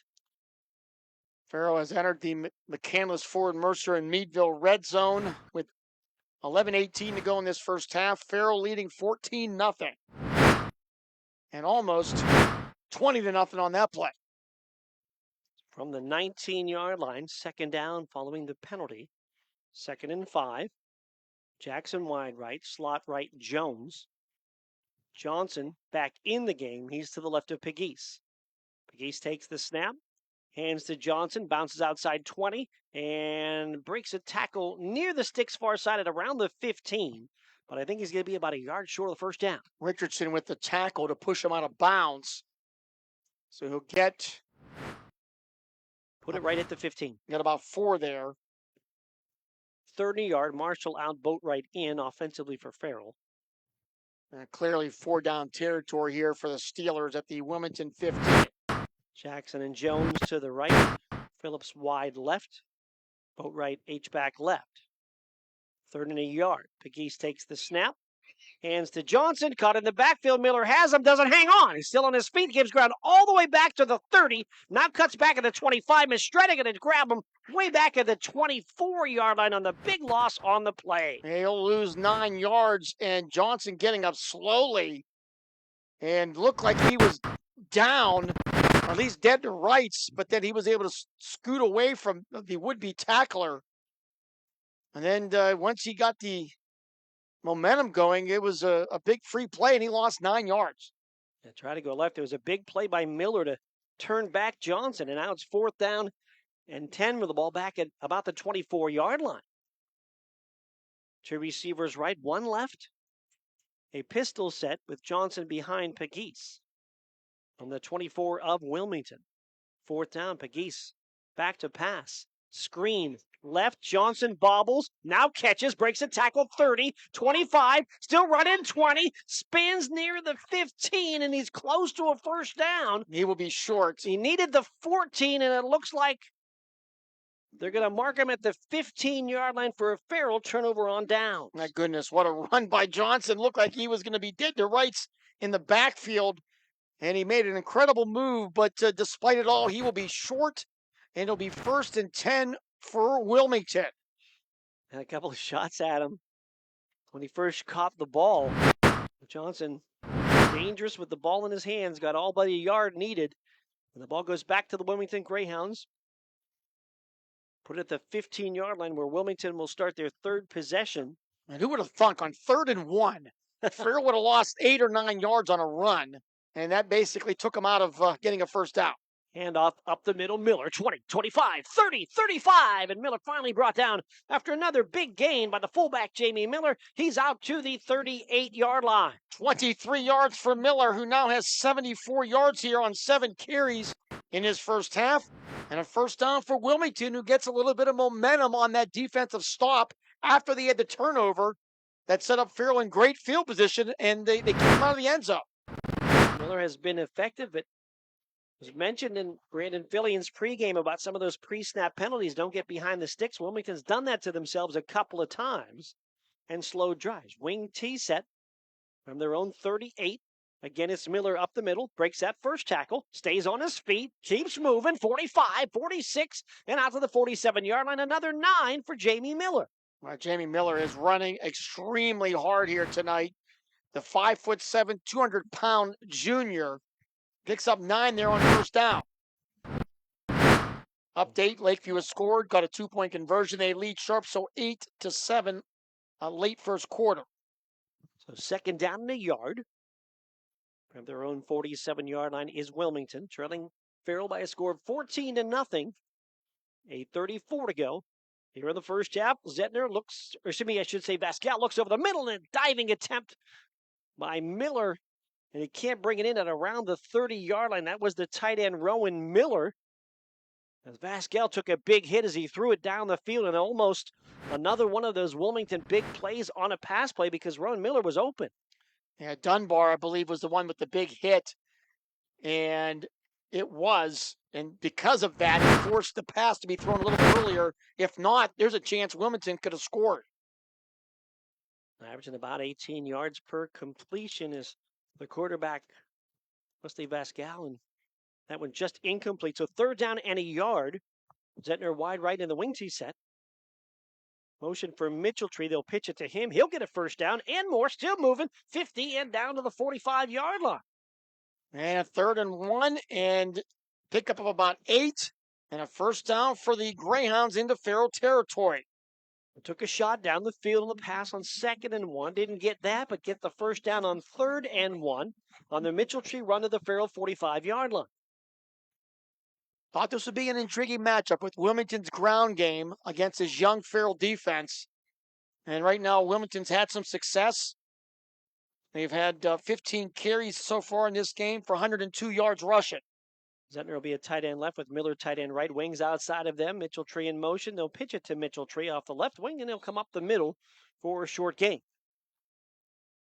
And maybe give him 2 there. They spot the ball at the 43-yard line, so 2 yards on the gain, 2nd and 8. Wilmington in Farrell territory. In Farrell territory for the 3rd time. No points on the board for the Hounds, though. They trail 14-0. Great to partner with our friends in Lawrence County here tonight. James Dotson and his outstanding crew. A couple times a year we cross paths, and we're glad to work together. 2 men in motion that time, and they'll hand off up the middle to Miller. Wilmington might have got away with one there as Miller takes it up the middle for a yard on the run. That No was flag. Rashard Dunbar with a big hit. Yeah, both the left wing and the right wing in motion. And they went with a handoff up the middle. And a yard for Miller for 3rd down and now about 7 here. Clock under 7 minutes to go here in this first half. 14-0 Farrell. Wilmington 3rd down and call it 7 at the Farrell 42. Farrell using a lot of players on defense, subbing a couple players on virtually every play. Zentner goes wide right. 3rd and 7. Up the middle, it's Jamie Miller for the fullback spot. He's inside the 40 to the 39, but he's well short of the first down. Actually going to mark him right at the 40-yard line. Needs about 5 more for the first down. And that was Jason Marshall Jr. with another tackle. So it'll be 4th down and 5. Wilmington will go for it here at the Farrell 40. Another big play here in this game as the umbrellas popping up now here at Pegues Sports Complex. Vasquez talks to his coach, Brandon Fillion, comes in with a play set. Zentner's wide of the right from the 40-yard line of Farrell, 4th and 5. Motion behind the quarterback, Vasquez, hand to Mitchell-Tree, a cutback at the 40. He's going to push down to the 39, but he is going a little second effort down to about the 47, but needs the 45 for the first down. Actually, not the 47, but the 42. Take that to 38. And it will be 3 yards short as Mistretta gets caught up by this Omar Stork defense. Just couldn't get through the a lot of blue shirts here marking the defense. Mitchell-Tree on that run, but just short to the 38-yard line, so turnover on downs yet again. Second time in 3 possessions, Wilmington will turn the ball over in Farrell territory on downs.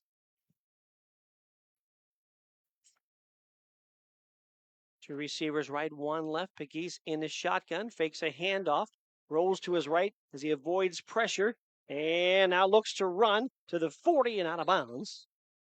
And we'll see where they mark him. They're going to mark him at the 44-yard line.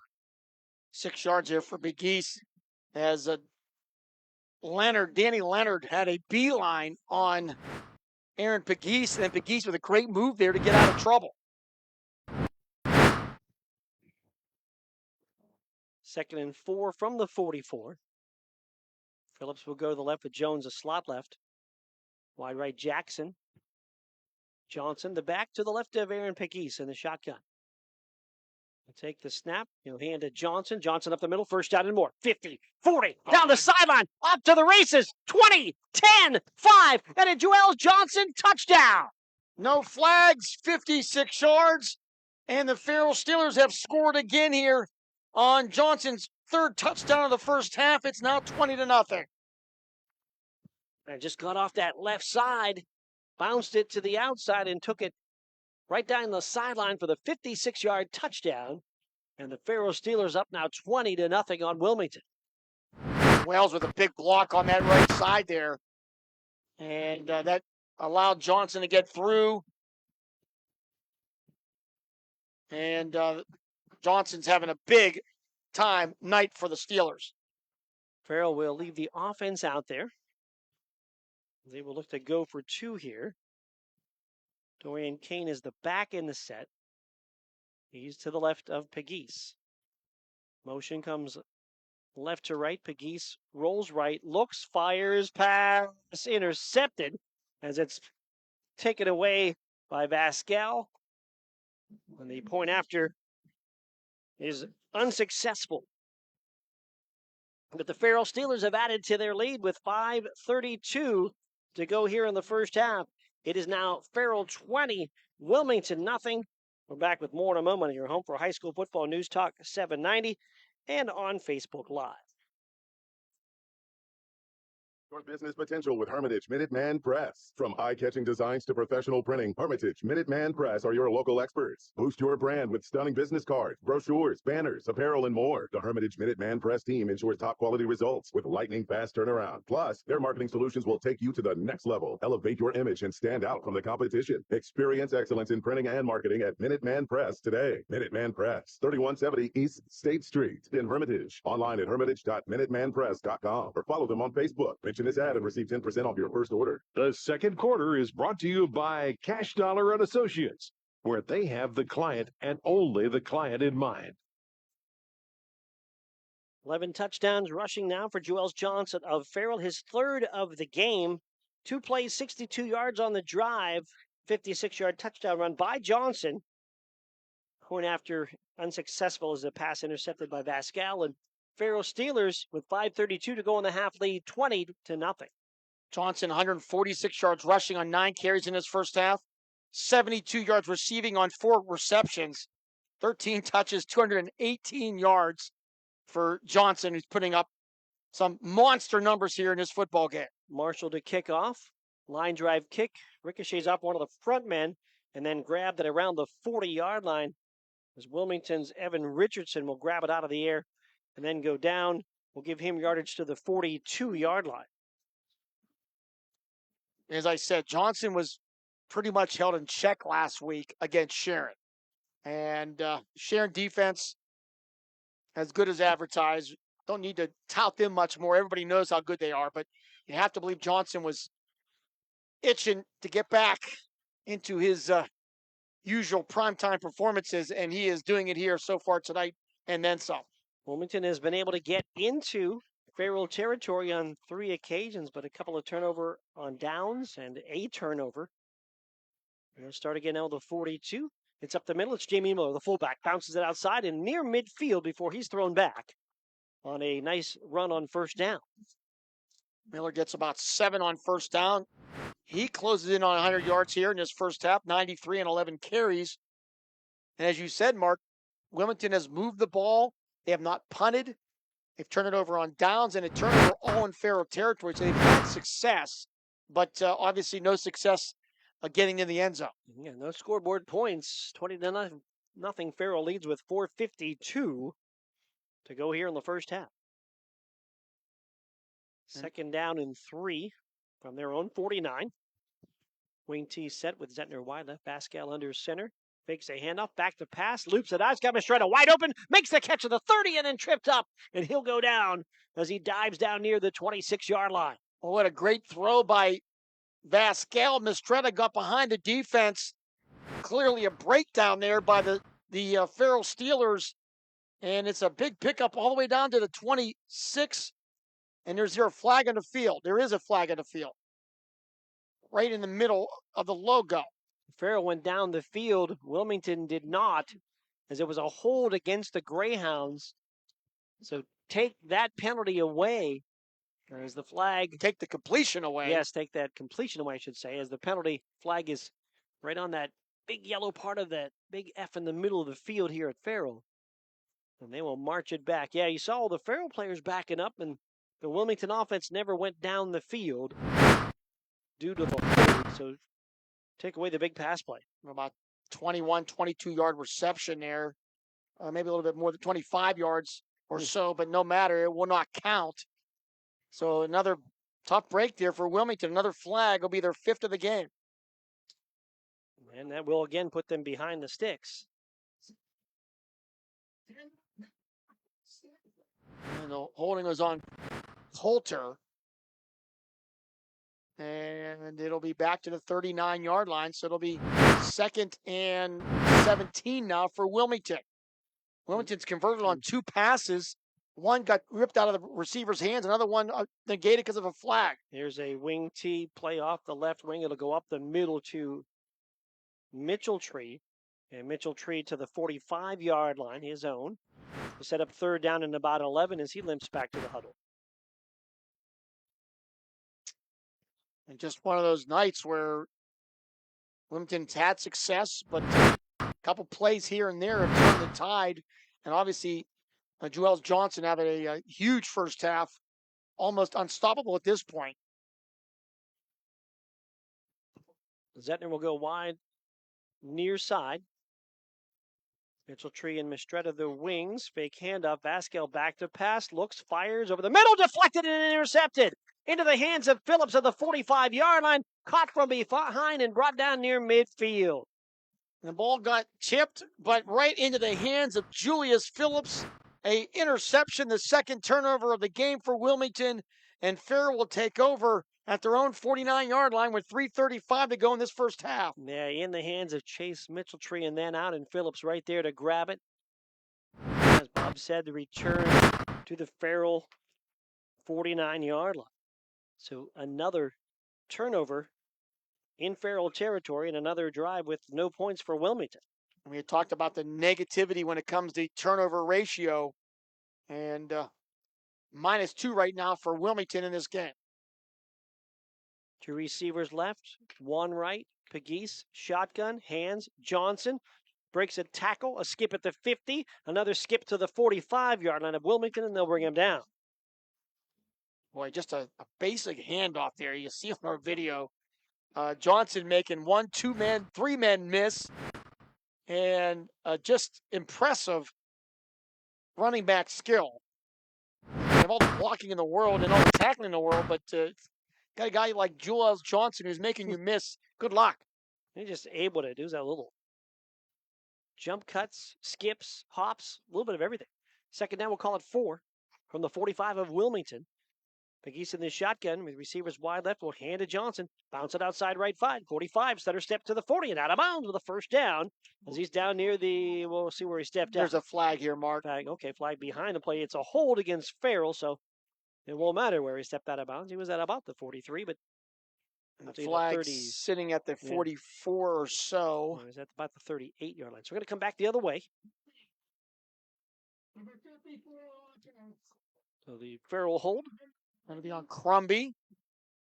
And basically at the spot was the line of scrimmage, so it'll be 2nd and 14 now for Farrell. Farrell's had a pretty clean game penalty-wise here in the early going. That one will mark him back to a 2nd down and 14. Jones and Phillips will go left. Johnson and Jackson go to the right. A shotgun for Pegues, back to pass, looks, loads, a high floater that is incomplete, nearly intercepted by a diving Chase Mitchell-Tree, intended for Phillips at around the 20-yard line. Yeah, that was just maybe a little too much air. Phillips almost ran under it, but Mitchell-Tree, among others, had a good angle on that and almost picked off. We have Julius Phillips, who is 6'2", 185, already committed to play football at YSU, and they figured if you get that air under the ball, you give him a chance to go and get it, but that one just too much.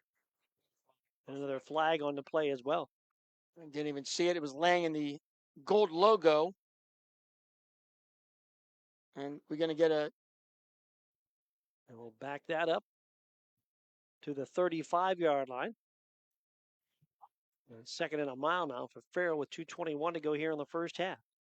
Two receivers left, one right. Pegues back to pass. Pressure coming from the edge, and Pegues will throw it near side, and it's over the head of the intended receiver, DeMarcane. I think was that another holding there? It went back 10 more yards. Yeah, it was.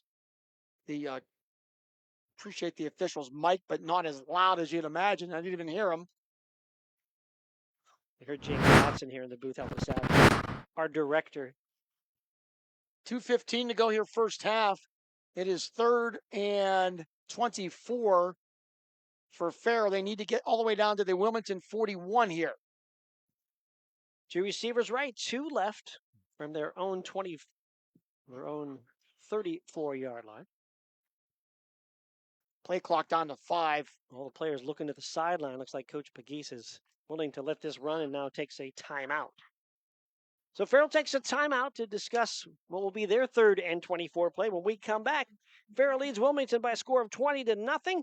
Back with more in a moment on your home for high school football, News Talk 790, and on Facebook Live at the Sports Radio 96.7 Facebook page. Great work, Smith. In appreciation of your hard work, please accept this plaque of recognition. Awards. And here's to the Hornets basketball team. Trophies. Trophies. Recognition. The engraving place makes personalized plaques and trophies for all your recognition of excellence needs. Thousands of designs for any occasion. Visit them at 1945 East State in Hermitage. The second quarter is brought to you by Cash Dollar and Associates, where they have the client and only the client in mind.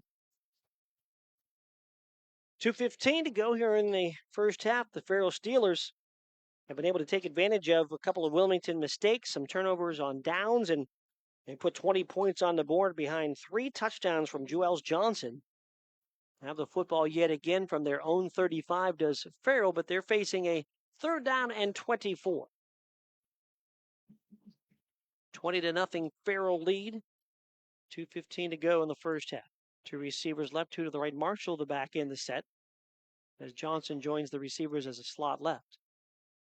Pegues in the shotgun. From his own 34, takes the snap. Pressure coming, steps up, looks to run. 35, 40, 45, 50, and breaks a tackle, dives to near the 45-yard line of Wilmington, and he's just short. I shouldn't say just short, about 4 yards short of the first down right at the 45-yard line. And he picked up 21 yards there. So Yeah, now it's going to be 4th down, and Farrell will go for it here instead of maybe punting. 4th and 4 at the Wilmington 45. Dorian Kane will check in. He'll be the back. To the left of Pegues, as Johnson will again join receivers to the left side. He's over there with Jones. 2 to the near side. 4th down.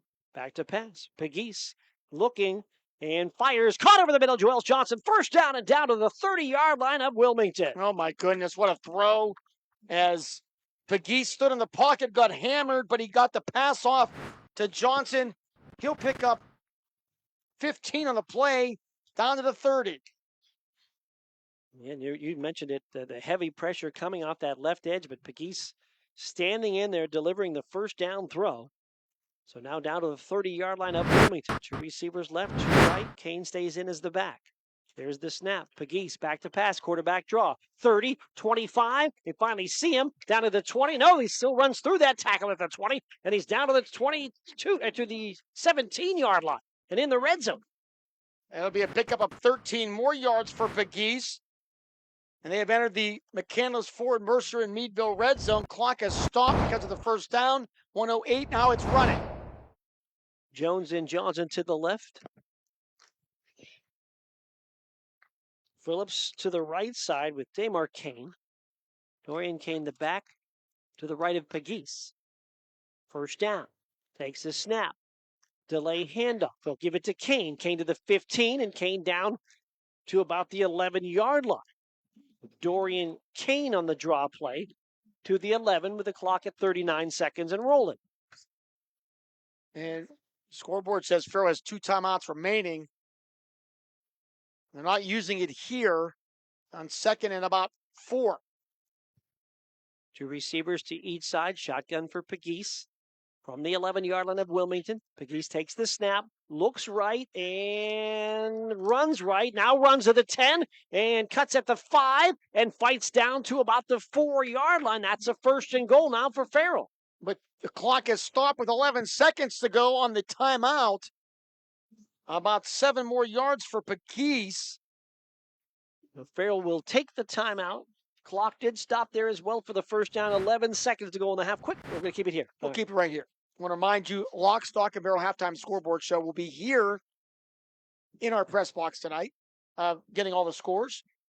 So I think I have updates in every game involving Mercer County teams. I know on the Lawrence County thread, James has been updating them on their scoreboard bug. On the ticker? So that'll be at halftime with stats. And good news, it looks like, the rain has stopped. Just some light drizzle earlier. So Right Farrell, now, all the umbrellas put away for now. So the ball's actually at the 4-yard line. It'll be 1st and goal at the 4.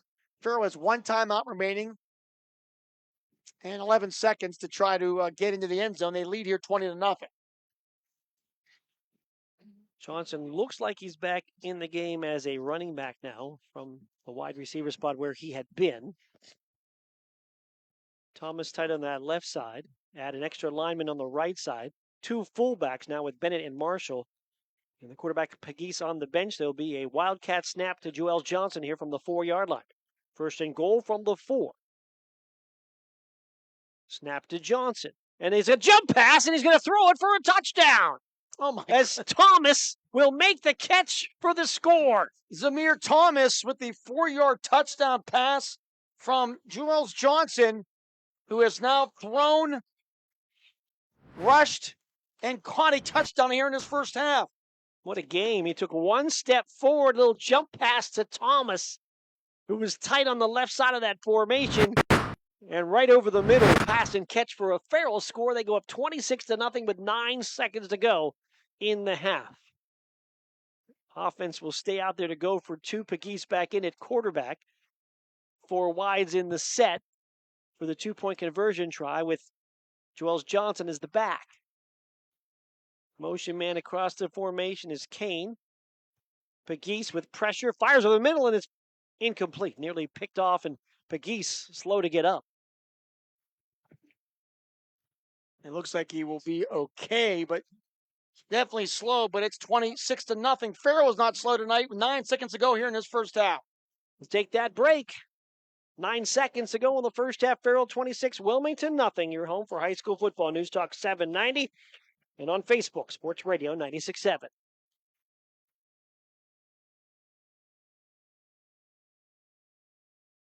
This is XYZ Insurance. How can I help? I have a question about my home policy. Okay, question about phone policy.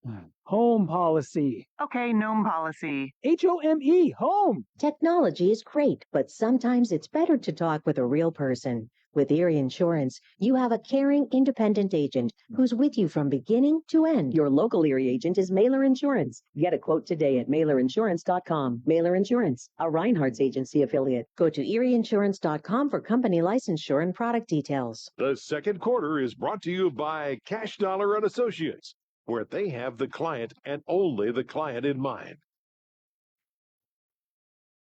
Joel Johnson has been Mr. Everything for Farrell in this one. And it was a touchdown pass out of a Wildcat on first and goal from the 4-yard line. Johnson to Zamir Thomas. First touchdown pass for Johnson. First touchdown catch for Thomas.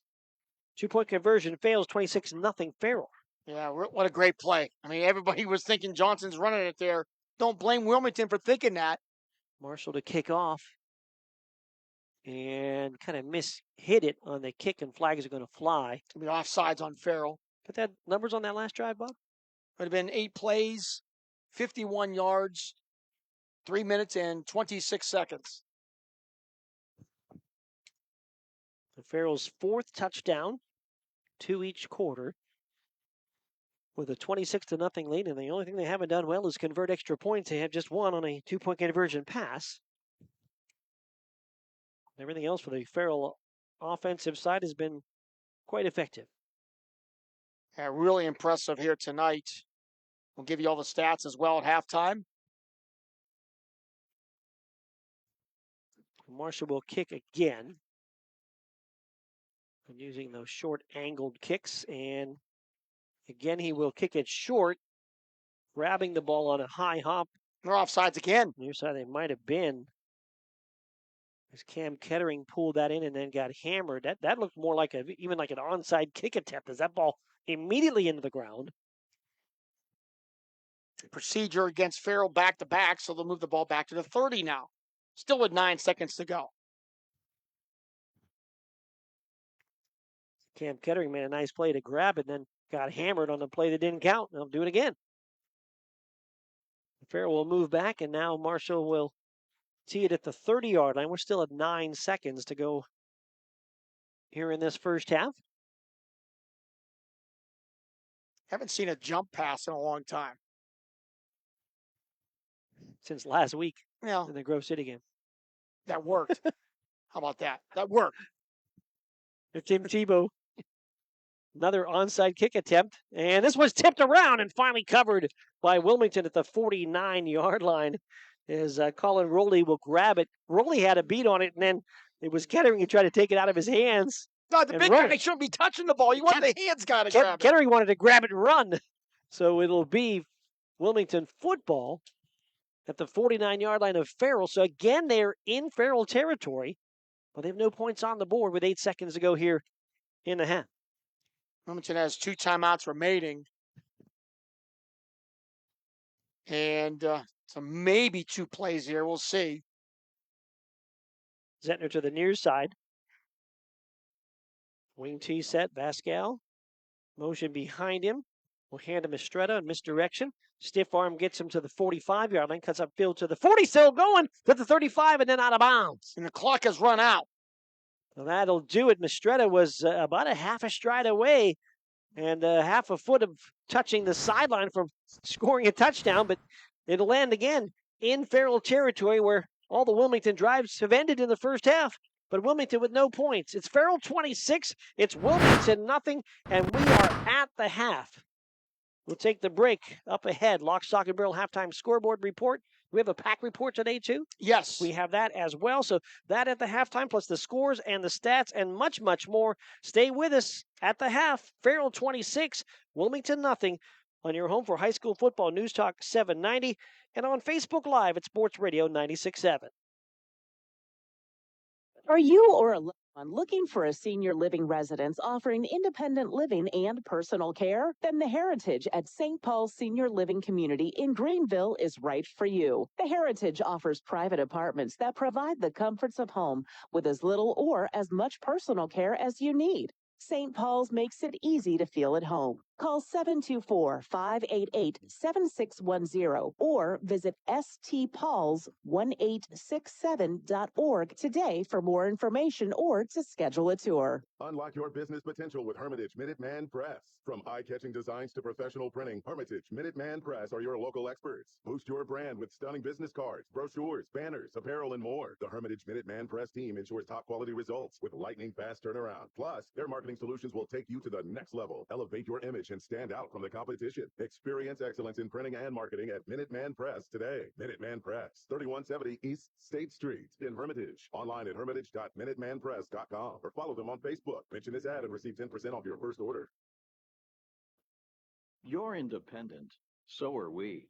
We're a locally owned independent bank. Because of that, we make our loan decisions right here at the bank. You don't have to wait for some out-of-town loan committee to get together. We offer fast, quick answers on your loan requests. Mercer County State Bank. Member FDIC.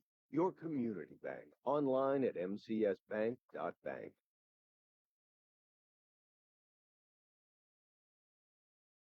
Stay refreshed and hydrated with Herman's Water, your go-to bottled water choice in the Valley since 1908. Herman's premium spring water is sourced from nature's purest springs, delivering a crisp taste that quenches your thirst. Say goodbye to dehydration and hello to hydration. Visit hermanswater.com to order your supply today that can deliver to your home or office for free. Ask about our new customer offer of 1 month free rental and 2 free bottles. Herman's Water, when taste matters. Gosh, honey, what's got you all chef-tastic? You know, it's our kitchen remodel. It's got me all inspired. Oh, are you inspired enough to make dessert? As a matter of fact. Is it chocolate? Oh, it's chocolate. I love you. Get inspiration all your own with a brand new kitchen from Warner's Homes and Improvements. We create new kitchens that dreams are made of. We buy direct from the manufacturers using top quality materials with no shortcuts. The latest in style and functionality for a fair price. Call Warner's today and get inspired. Warner's Homes and Improvements on Route 19 in Mercer or online at warnersconstruction.com. I'm stylish. I'm classic. I'm extremely sarcastic. I'm in love with this band. I'm the #1 fan. I'm a musical genius. Let your t-shirt do the talking. We've got just the message you're looking for. Need a customized t-shirt? Then stop at 2J's and a B Custom Screen Printing in Hermitage. From your favorite prints to customized t-shirts, hoodies, and more. Shop 2J's and a B Custom Screen Printing with big city design right here at home. 2J's and a B Custom Screen Printing on East State Street in Hermitage. From the Legacy Financial Strategy Studios at LegacyWealthMakers.com, this is News Talk 790 WPIC, Sharon Hermitage, a Cumulus media station. The halftime show is brought to you by Lock, Stock, and Barrel, serving giant subs to the Shenango Valley since 1973. We're at the half here at Farrell. Wilmington marching band in the background, and Farrell leads Wilmington by a score of 26-0. And Mark Slazak along with Bob Greenberg. Lee Gross on camera. Our director behind us, James Dotson, the lcsportsnet.com. We're on Facebook, lcsports.net. On the radio, we got you covered in every which way. And here's how we got to this 26-0 score. Farrell took the opening drive, 6 plays, 65 yards, and 306. It was a 24-yard touchdown pass. Aaron Pegues to Joels Johnson. Johnson with 5 of the 6 plays offensively in his hands. Extra point kick was blocked. Farrell led 6-0. Wilmington turned the ball over on downs on their next series. Farrell then goes 77 yards in 4 plays. A 2-yard touchdown run by Joels Johnson, his 10th rushing touchdown of the year. He had a 70-yard run in that series to get down to the Wilmington 6. 2-point conversion pass, Aaron Pegues to Nemo Jones, and Farrell led 14-0 after 1. With 5:32 to go in the half, after a Wilmington turnover and downs at the Farrell 33, the 38-yard line, I should say, it was a 56-yard touchdown run by Joels Johnson for Farrell, his 11th touchdown run of the year. It was just 2 plays on the touchdown drive. Extra point conversion pass was intercepted by Vascal of Wilmington, so Farrell led 20-0. And then right before the half, with 9 seconds to go in the half, following a Wilmington turnover on a Julius Phillips interception, it was Joels Johnson again, but this time not as a runner, a passer. On 1st and goal from the 4, they went Wildcat. They snapped it to Johnson. He took 1 step and then a jump pass to Zamir Thomas in the end zone. Extra point conversion pass failed, and at the half, it's Farrell 26 and Wilmington nothing. We'll take a break. When we come back, Bob Greenberg will have the Lock, Stock, and Barrel halftime scoreboard report. Stay with us. Farrell 26, Wilmington nothing at the half. On your home for high school football, News Talk 790, and on Facebook at Sports Radio 96.7. This is XYZ Insurance. How can I help? I have a question about my home policy. Okay, question about phone policy. Home policy. Okay, gnome policy. HOME, home. Technology is great, but sometimes it's better to talk with a real person. With Erie Insurance, you have a caring, independent agent who's with you from beginning to end. Your local Erie agent is Mailer Insurance. Get a quote today at mailerinsurance.com. Mailer Insurance, a Reinhardt's agency affiliate. Go to erieinsurance.com for company licensure and product details. Stay refreshed and hydrated with Herman's Water, your go-to bottled water choice in the Valley since 1908. Herman's premium spring water is sourced from nature's purest springs, delivering a crisp taste that quenches your thirst. Say goodbye to dehydration and hello to hydration. Visit hermanswater.com to order your supply today that can deliver to your home or office for free. Ask about our new customer offer of 1 month free rental and 2 free bottles. Herman's Water, when taste matters. I'm hungry. Well, I know just the place to go. They got what I like? Oh, yeah. When? Wait, what about drinks? Well, it's a bar and grill, so yeah, you're covered. Win-win? Speaking of win, they've got gaming too, so you can Win-win-win? Come sit down for a great meal, a great drink, a great time, or all 3. Bay's Pub and Grill has just what you want. So come by for good eats, cold drinks, and the latest ways to win. Bay's Pub and Grill, East State Street, Hermitage. Imagine a bathroom that's not just a room, but a sanctuary. At Warner's Homes and Improvements, they believe in taking the time to get it right. That's why they are proud to introduce their bathroom installation service, where done in a day is a thing of the past. Experience the difference of a bathroom designed for you, not the clock. Visit Warner's Homes and Improvements on Route 19 in Mercer or at warnerconstruction.com. Warner's Homes and Improvements, where your bathroom is our masterpiece. Don't rush perfection. How well do you know your insurance company? Well, I know I pay each month, and I'm covered. Okay, are you sure you have the best rates? Do you have the right coverage for your needs? Are you paying for things you don't need? Well, I haven't actually talked to my agent. I just assumed. Talk to a real person. Talk to someone local and see the difference. Mailer Insurance is local. Mailer Insurance lives where you do, and we'll give you the coverage you need and nothing you don't at a fair price. And they are always here to talk. Mailer Insurance in Sharpsville or at mailerinsurance.com, a Reinhardt's Agency Incorporated affiliate. Stay refreshed and hydrated with Herman's Water, your go-to bottled water choice in the Valley since 1908. Herman's premium spring water is sourced from nature's purest springs, delivering a crisp taste that quenches your thirst. Say goodbye to dehydration and hello to hydration. Visit hermanswater.com to order your supply today that can deliver to your home or office for free. Ask about our new customer offer of 1 month free rental and 2 free bottles. Herman's Water, when taste matters. The halftime show is brought to you by Lock, Stock, and Barrel, serving giant subs to the Shenango Valley since 1973. At the half at Farrell, Mark Slazak with Bob Greenberg. Aaron Byro back in the studio. Lee Gross on our Facebook camera. James Dotson and the crew, including cameraman Jacob Walzer and others here working with us, getting this thing done here from Farrell. And Farrell at the half with a 26-0 lead over Wilmington. It's time now to send it to Bob Greenberg for the Lock, Stock, and Barrel halftime scoreboard report. All yours, Bob. Lock, Stock, and Barrel halftime scoreboard report. The only region game of the night right here on 790. Farrell leading Wilmington 26-0 in non-league games. Sagertown 14, Mercer 7. Greenville looking for their 5th win in a row as they lead Northwestern at the half 21-0.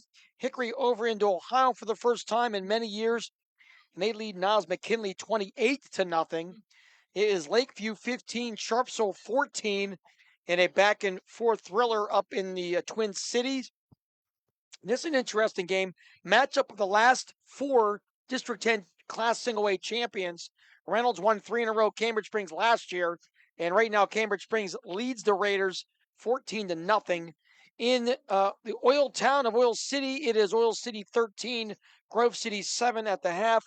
And last night, it was on a Thursday night special, Harbor Creek 35, Sippy Rock 10. 2 games tomorrow. At noon, it'll be homecoming at Kennedy as the Golden Eagles host Iroquois. And then tomorrow night at 7 o'clock, the Sharon Tigers head to Meadville, the house of Pain Thrills. What's their nickname for their football stadium? I can't remember, but it'll be Sharon at Meadville tomorrow night. At which stadium? Meadville. Meadville. House of Pain. I don't know. They have all kind of nicknames House up there. Thrills? That's the basketball gym. Oh, so the field is different. I didn't know. But it'll be a good game tomorrow night. That's a 7 o'clock kickoff. Sounds good. So there Thanks you go. for that. Hey, it's homecoming at Farrell, so they're introducing the court right now as well. You can check that out on the Facebook to take a peek at that as well. But we are at the half. Farrell leading Wilmington by a score of 26-0. We'll take a break. Back at the studio, Aaron will run the President's Athletic Conference report, the PAC report with Joe and Derko, and then back with stats from this one when we return. At the half, Farrell 26, Wilmington 0. Your home for high school football. News Talk 790, Sports Radio 96.7, Facebook, and lcsportsnet.com. I'm hungry. Well, I know just the place to go. They got what I like. Oh, yeah. When? Wait, what about drinks? Well, it's a bar and grill, so yeah, you're covered. Win-win. Speaking of win, they've got gaming too, so you can Win. Come sit down for a great meal, a great drink, a great time, or all 3. Bay's Pub and Grill has just what you want. So come by for good eats, cold drinks, and the latest ways to win. Bay's Pub and Grill, East State Street, Hermitage.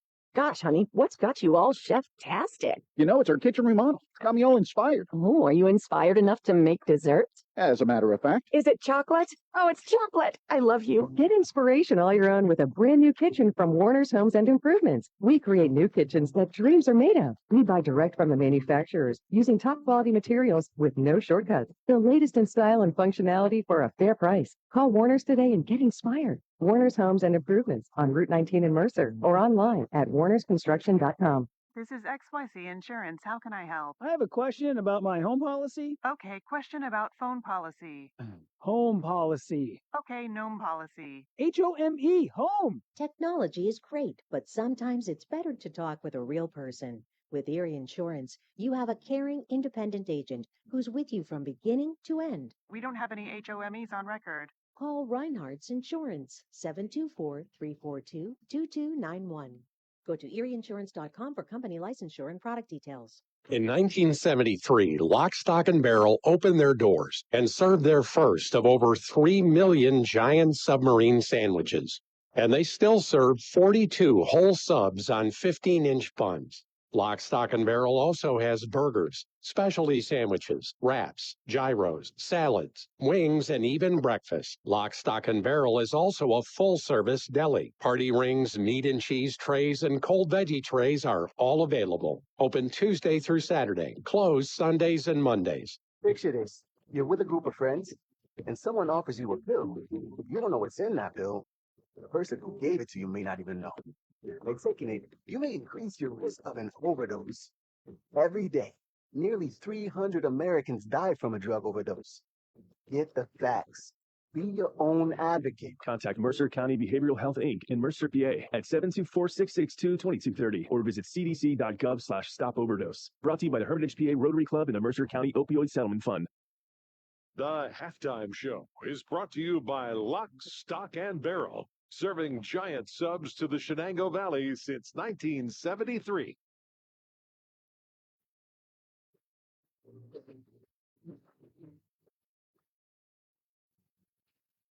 Welcome to the PAC Football Report for September 28th, 2024. I'm Joe Underko. This week we will take a quick look back at football action in the President's Athletic Conference last Saturday, while also previewing Week 4 contests this weekend. 5 PAC teams remain unbeaten through 3 weeks, with the 2 3-0 programs set for a huge Week 4 clash. Carnegie Mellon and W&J each improved to 3-0 with impressive wins, with CMU posting a 66-0 blanking of Bethany, while the Presidents overcame a 2.5-hour lightning delay to defeat rival Waynesburg 55-16. Defending champion Grove City and Westminster each improved to 2-0 with road victories, with the Wolverines rolling past St. Vincent 56-7, and the Titans downing Allegheny 42-7. Finally, Geneva earned its first win of 2024 with a 21-6 home decision over Teal. Case Western Reserve had the Week 3 bye. PAC Player of the Week recognition in Week 3 went to Grove City senior wideout Scott Frazier on offense with 242 receiving yards and 2 TDs at St. Vincent. W&J senior defensive tackle Dawson Dietz on defense with 8 tackles, including 4.5 for loss and 1.5 sacks at Waynesburg. And junior kicker Justin Caputo of Carnegie Mellon on special teams, going a perfect 6 for 6 on extra points with a 33-yard field goal. Top newcomer was Geneva freshman linebacker Wyman Shaheen with 5 tackles, a sack, and a fumble recovery versus Teal. Week 4 again features 5 league contests, including multiple homecoming games, while Bethany has the bye. The matchup of PAC and national powers between 3-0 Carnegie Mellon and 3-0 Washington and Jefferson kicks off at 2 p.m. at Cameron Stadium in Washington. CMU is ranked 15th, and W&J is receiving votes in the latest D3Football.com National Top 25 poll. The teams are meeting for the 73rd time, with the Tartans holding a 36-31-5 all-time advantage, including a 35-14 final in Pittsburgh a year ago.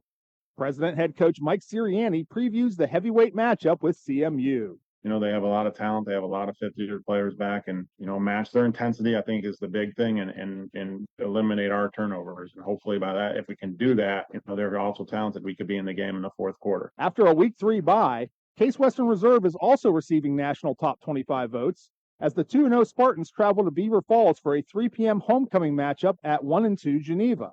The Spartans have won all 9 meetings with the GT since rejoining the PAC in 2014, including a 42-7 home win in Cleveland in 2023. Veteran Case head coach Greg Debelak details how he and his staff approached the Week 3 bye week. The way we chose to go after talking with my leadership group is we just competed against each other. We were very competitive, you know, sometimes going live, sometimes not, but, you know, our guys like competing. Defending PAC champion and 2-0 Grove City, coming off its highest national ranking ever at number 8 this past week, hosts 1-2 Allegheny in the Wolverines' annual night game at Thornfield in Grove City at 7 p.m. The all-time series dates back to 1899, with the Gators holding a 36-29-7 advantage, but the Wolverines have won both meetings since Allegheny rejoined the PAC in 2022, including a 31-7 final in Meadville a year ago. GCC mentor Andrew DiDonato talks about what makes the night game atmosphere at Grove City special. The night game is the one game where almost every other sports team is able to make it. I know it's a big deal for all the athletic department to be there, cheerleaders, fans, the band, and just really having all the student athletes there, I think really makes for a special environment at Grove City in our night game. Other Week 4 PAC contests.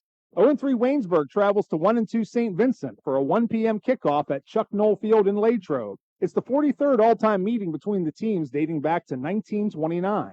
The Jackets snapped a 4-game skid to the Bearcats with a 24-0 shutout in Waynesburg last season. Finally, 0-3 Teal hosts homecoming at Alumni Stadium in Greenville with a 3 p.m. kickoff against 2-0 Westminster. The longtime local foes face off in their 81st meeting dating back to 1894. Westminster has won the last 7 contests, with the last Tomcat win in the series being a 45-37 4-overtime thriller in 2013. That's all for this edition of the PAC Football Report. Log on to the conference website at www.pacathletics.org all season long for the latest news, scores, statistics, and other league information. You can also follow us on social media via X, Facebook, and Instagram. Links are available at the PAC website. I'm Joe Underko. Thanks for listening, and we'll see you at the stadium. Imagine a bathroom that's not just a room, but a sanctuary. At Warner's Homes and Improvements, they believe in taking the time to get it right. That's why they are proud to introduce their bathroom installation service, where done in a day is a thing of the past. Experience the difference of a bathroom designed for you, not the clock. Visit Warner's Homes and Improvements on Route 19 in Mercer or at warnerconstruction.com. Warner's Homes and Improvements, where your bathroom is our masterpiece. Don't rush perfection. Stay refreshed and hydrated with Herman's Water, your go-to bottled water choice in the Valley since 1908. Herman's premium spring water is sourced from nature's purest springs, delivering a crisp taste that quenches your thirst. Say goodbye to dehydration and hello to hydration. Visit hermanswater.com to order your supply today that can deliver to your home or office for free. Ask about our new customer offer of 1 month free rental and 2 free bottles. Herman's Water, when taste matters. Great work, Smith. In appreciation of your hard work, please accept this plaque of recognition. Awards. And here's to the Hornets basketball team. Trophies. Trophies. Recognition. The engraving place makes personalized plaques and trophies for all your recognition of excellence needs. Thousands of designs for any occasion. Visit them at 1945 East State in Hermitage. The drug landscape has changed. Illegal fentanyl has made its way into the drug supply. Synthetic opioid, up to 50 times stronger than heroin, up to 100 times stronger than morphine. It only takes the tiniest amount to cause a fatal overdose. Although fentanyl is being mixed into almost every kind of drug, you wouldn't be able to see it, smell it, or taste it. Know the dangers. Contact Mercer County Behavioral Health, Inc. in Mercer, PA at 724-662-2230 or visit cdc.gov/stop overdose. Brought to you by the Hermitage PA Rotary Club and the Mercer County Opioid Settlement Fund. The halftime show is brought to you by Lock, Stock, and Barrel, serving giant subs to the Shenango Valley since 1973.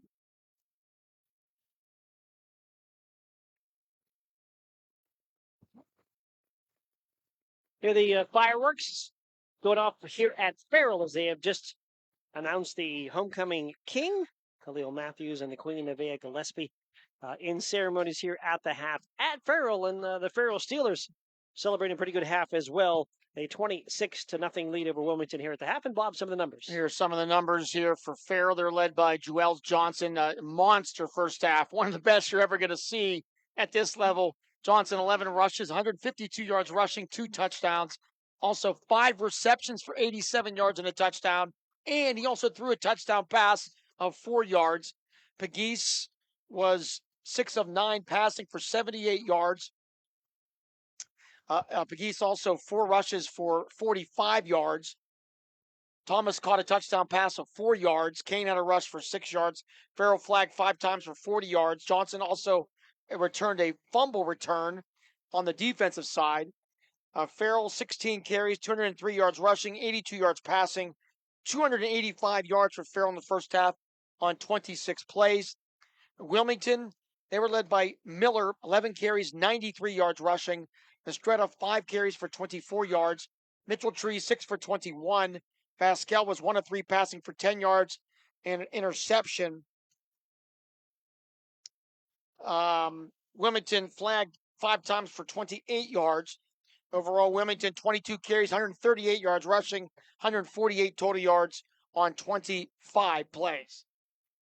Take a break, come back with the third quarter of action when we return. At the half, Farrell 26, Wilmington nothing.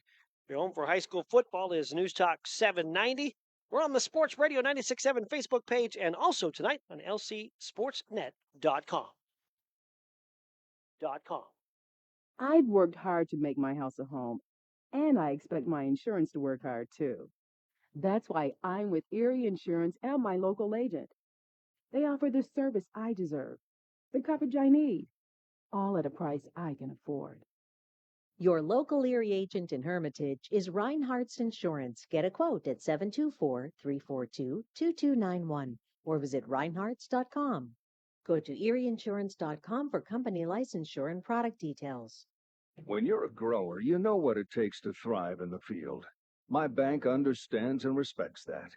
When you've got a financial partner working alongside you, it makes the days a little easier and the numbers all add up. My bank has experience when it comes to agriculture. My family's been doing business with them for a long time. I'm independent, and so is my bank. Mercer County State Bank, member FDIC, your community bank. Online at mcsbank.bank. A community is more than just houses, buildings, and streets. It's the people who live and work and contribute to making life for themselves and the people around them better. Attorney Bill Motor believes in the young people who are this community's future. Attorney Bill Motor would like to say good luck, good health, and best wishes to all the players, coaches, band members, and cheerleaders in today's game and throughout the season. Attorney Bill Motor, 2500 Highland Road, Hermitage. The third quarter is brought to you by Warner's Homes and Improvements, making dreams come true since 1958. Getting ready to start this third quarter of action with the Farrell Steelers leading Wilmington by a score of 26-0. Heard Bob mention it in the stat wrap-up. What a first half by Joels Johnson, running for a couple of touchdowns, catching a pass for a touchdown, and throwing a pass for a touchdown. He's got a big lead for the Reinhardt's Insurance Player of the Game here at the half. Yeah, I would think so. He has a lead. He is a odds-on favorite at this point. It's happened a few times, but it hasn't happened very often in our career to see the kind of the hat trick here by a player, and especially in a half. Doesn't happen every day. It's very unique. Now we need to get a return touchdown just for the sake of adding one more. The hat trick is 3. What's 4? What's that called? I don't know. I think people are just making jokes and making it up, so I don't know. You can say it out loud. Double brace. Double brace? I don't know that one. Too. So a double brace. Double brace? I don't know. Is that a hockey term? Soccer. Soccer term. The hat trick came from soccer, or from hockey, though, right? Hat trick came from... So somebody's had to have at one point somewhere. Where's Briggsy when you need him? Somebody had to have 4 goals in a hockey game once. I'm going to let you try to get out of this discussion here because you're the one that brought it up. I'm going to say even go. I like when they used to throw the... what was this, squid or octopus on the ice too? That I don't even know what that was called, but I remember that happening. I'm not a hockey fan. I was trying to help just move this half along and still entertain with my zero knowledge of hockey. Yes, but I do know what a hat trick is 3. But anyways, we don't have 4, so I'm not going to worry about it till then. Wilmington will get the second half kickoff as we get out of this just absolutely bizarro conversation. So let's go Wilmington offense here as we get ready to start the second half, as they'll go with Wesley Vascal at quarterback, Michael Mastretta and Chase Mitchell-Tree at the wings, Jamie Miller, the fullback, Freddie Zettner, the split end, Colin Rowley, Dan and Leonard, Aiden Boyer, Maverick Whiting, Jacob Coulter, our line, and Rowan Miller, the tight end. So we wait just for the teams to make their way back up. I think we have one last... I think what they did, Bob, was one last trip around the field in the golf carts with the homecoming court. And so we have to wait for the golf courts to clear the area, the golf carts. A reminder, our works in progress painting services, keys to the game. Wilmington, their keys we talked about, sustained drives, no turnovers, big plays on defense. They've had the turnovers. They've had some sustained drives, but no real big plays on defense. Farrell, offensive consistency, no pre-snap penalties, and big plays in all three phases. And I would say that has happened as well. So the works in progress painting services, keys to the game. And now they officially flag Farrell here for delay of game, as we have not yet started this second half of action. We are, just per my tweet, I tweet exactly when the half ends. We are now on 28 minutes. That's long even by maybe say that's a new record. And this is even longer than an NFL halftime or even the bloated college halftimes. The delay of game will go against Farrell. We'll go back 5 and set it up. So the Farrell defense to start the second half with Julius Phillips and Damar Kane at corners, Amir Thomas, Joels Johnson at safety, Rashad Dunbar, Omario Boatwright, and as well as Jason Marshall, Dorian Kane at linebackers, Natavion Wells, Harry Parker, Miles Hilton, Vaughn Crumby seeing time along that defensive line. Marshall set to kick it off. We've seen him with a couple of short line drive kicks here, and we'll see what he does. And I'm sure people will comment about the penalty. These officials, what, they don't care about homecoming? What is wrong with these officials? It's homecoming. Here is a short kickoff. Grabbed by Rowan Miller at the 40 and bangs ahead to the 43-yard line. Where Wilmington, wearing the all-white and the blue helmets, will start with the football.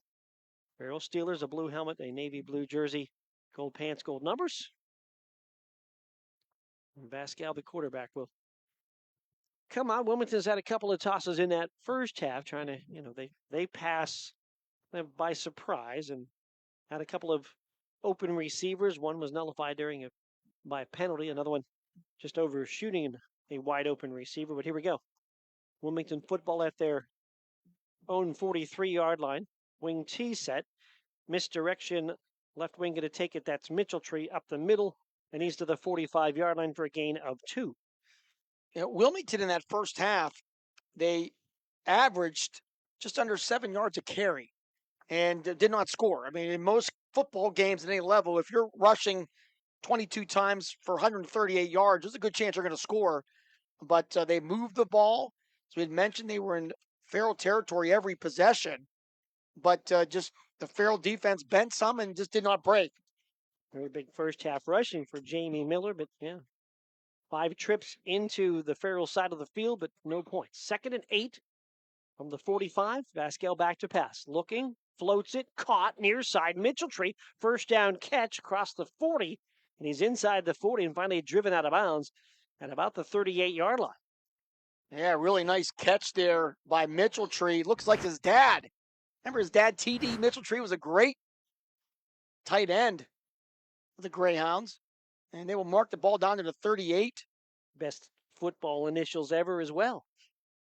And that'll be a pickup of 16 yards. Wilmington team not passed a lot, only 17 attempts coming into this season. And when they do complete passes, right around that 17-yard mark. Wing T set on first down and 10 from the Farrell 38-yard line. Wing T coming from the left side. They'll hand it to Mitchell-Tree. He's going to get knocked down at the line of scrimmage. May have gotten about a half yard on a run there. Cambridge Springs scores again. They lead over Reynolds now 20-0. Reynolds and Wilmington will play next Saturday in transfer, which could be obviously it's going to be a pretty big single-way game. Playoff positioning, all that stuff. So that's going to be interesting with both of those teams, Reynolds and Wilmington, both being shut out so far tonight. Farrell and Wilmington both in Region 1 again this year, but Farrell a 2A team, Wilmington a 1A team. 2nd and 10 for Wilmington. 10:27 to go in the third. Handoff up the middle. It's Miller. Jamie Miller going to push down to at least the 30-yard line before he's pushed back. And a good chunk of yardage on the 2nd and 10 for Jamie Miller. Miller goes over 100 now for the game. 101 on 12 carries. Picks up 8 there. Wilmington has approached the red zone a couple of times. They have not yet been in it. They're down to the 30-yard line. It would be a third down and a couple. As Wilmington trying to get on the board here. They trail 26-0 to Farrell. Also, Sharpsville scored on a Jaden White touchdown, 21-15. The Blue Devils lead the Sailors, 10:04 to go in a third in the Twin Cities. Split backs in the set this time with Zettner wide left on third down and 2. Pitch to Mitchell-Tree. He'll run it right side inside the 30, and he's nearing that marker at the 28. And looks like he's going to have that first down. It sure does look like it. And there it is, the signal, first down. Referee William Spangler puts the arm forward. So put Wilmington to the 28, first and 10 on their opening drive here of the second half. Obviously, Wilmington feeling pretty good. They had a week off because of the bye, did not have a game. The week before they played Kennedy, so it's been a couple weeks that they've had some competition, at least, practice-wise and everything. Here's Vasquez back to pass, going to be hit, going to be sacked. Bennett's going to get him and knock him back near the 40-yard line. Yeah, no chance at all was Vasquez. He is going to be sacked. Christopher Bennett with the big tackle back at the 37-yard line. It'll be a loss of about 8. Yeah, got hit and driven back to the 40. They'll say that contact and knock him back at the 37 to mark it there. Vasquez, we got into his drop, had a chance to just look up. No chance to let the ball go. And Bennett was there to make the play. I'm actually going to make that, so it's second down and about 19 here. Christopher Bennett on that sack. 2 backs in the set. Vasquez back to pass. Looking, floats it. Near side, intercepted. Joel Johnson with the takeaway on the interception. Trying to break the ankle tackle, but cannot. He'll go down at the 32-yard line. Is there anything that this guy can't do tonight? Unbelievable game. His second interception of the night. And just the pass is a little bit underthrown, as you can see in the replay. And Johnson stepping right in front of Mitchell-Tree to pick it off. And Farrell will get the ball back at their own 32-yard line. All 6 of the Wilmington drives have ended in Farrell territory. No points on the board. 26-0 Farrell. Their offense now with the quarterback, Aaron Pegues. Jackson and Jones and Phillips are the wideouts. Joel Johnson to the left of Pegues. H-back in the set is Marshall. Jackson the center. The shotgun snap and the hand to Johnson near side. Hit in the backfield, shakes that off, spins through another tackle across the 40-yard line out to the 41 for a gain of about 9. And a couple shoves there at the end of the play. Official jumps right into that. Offensive line for Farrell, Natavion Wells, LeVon Crumby, Dravian Andrada, Harry Parker, and Elijah Jackson. Yeah, a couple of the big guys kind of tangling up there after that play. No issues. It'll be 2nd and 1 now for Farrell at their own 41-yard line. They lead 26-0. Joyce Phillips and Emo Jones go left. Timothy Jackson to the right on 2nd down and just about a yard from Farrell's own 41-yard line. Hand off Joel Johnson left side. He's got a first down. He's going to be spun down, but not before he gets to the 46-yard line. Defense for Wilmington with Danny Leonard, Jacob Coulter, Colin Rowley, Maverick Whiting up front. Jamie Miller, Cam Kettering, Rowan Miller, the linebackers, Chase Mitchell-Tree, Freddie Zettner, Wesley Vasquez, and Michael Mistretta, the defensive backs. One positive about Johnson not returning that interception for a touchdown. We did not have to figure out what 4 different ways would have been. Now, Aaron Byers saying 4 strikes in a row in bowling is called a ham bone. I know 3 is a turkey, but we weren't going with that. But keep searching, Aaron. Keep searching. It hasn't happened yet, so we don't have to worry about it up at this point. But be ready. 3 receivers bunched to the right side. Snap to Pegues. He'll hand to Johnson, then a reverse to Kane left side. He's going to go to the 50, to the 45, to the 40 with a stiff arm and down to the 35. So reverse and the run for Damar Kane. And Damar will pick up the first down. They'll officially mark him at the 37-yard line of Wilmington. 20 or 18 yards there for Kane. Little trickery there by Coach Ant Pegues. And it'll be 1st and 10 for Farrell down to the 37-yard line. Luis Phillips going to check off. Thomas will check in. 1st and 10 from the 37 of Wilmington. Farrell with a 26-0 lead. Johnson will move to the right of Pegues in a shotgun set. And here's a handoff to Johnson. Stutter step left side, spins right into the tackler and cannot get away. He's going to lose yardage on that run. Yeah, that time, Greyhound Maverick Whiting able to square up and make a nice tackle on Johnson for a couple-yard loss. Move it back to the 39-yard line of Wilmington to be a 2nd down and 12. Talked to Aunt Pegues before the game about coaching his son, and didn't like how he was warming up tonight, so he told an assistant coach to go talk to him. Sometimes father-son type stuff may not work before kickoff, so thought that was interesting. 3 receivers bunch the right, shotgun snap. Pegues rolls to his right, pressure coming. Whiting chasing, Pegues fires it down the field. It's caught. It's Nemo Jones with a catch down to the 30-yard line. As Pegues was running for his life to that right side and it found Nemo Jones open for the catch at the 30-yard line to set up 3rd and short. But it's almost, I don't want to say it was a no-look pass there, but I'm looking at the replay. He just kind of threw it up for downfield. He saw Jones, but a very difficult pass there by Pegues. Very impressive. Patrick Mahomes-like. And it'll be 3rd and about 3 here. Phillips will go wide left. 2 receivers will be to the right side. An H-back just behind left guard. Here comes motion, fake handoff, and they'll give it up the middle on 3rd and short to Johnson. He's going to get nothing. He's going to be knocked down at the 30-yard line. And Colin Rowley there with a nice tackle there. So a rare stuff there for Wilmington on Johnson here tonight. Well, they faked a reverse there, or jet motion, I should say, with Stevie Dean. They did not give it to him, and then went Johnson up the middle, but tripped up. So 4th down and about 3 here for Farrell. Hickory leads 35-0 over Niles. 2 receivers will go to the right, 2 to the left. Johnson is the back to the left of Pegues on 4th down from the Wilmington 30-yard line. Shotgun takes a snap, straight drop for Pegues. Now stutter steps, now looks to run, crosses the 30, slammed down inside the 30 at about the 27, close to that 1st down marker. Looks like he might have it. It does look like he has it. Needed just to go inside the 27. Looks like the one official has the foot at the 26, and he does, and they're going to give him 1st down. So there's the, we'll take a look at the Lawrence County Community Action Partnership instant replay on our Facebook feed. And Pegues had nobody open, and then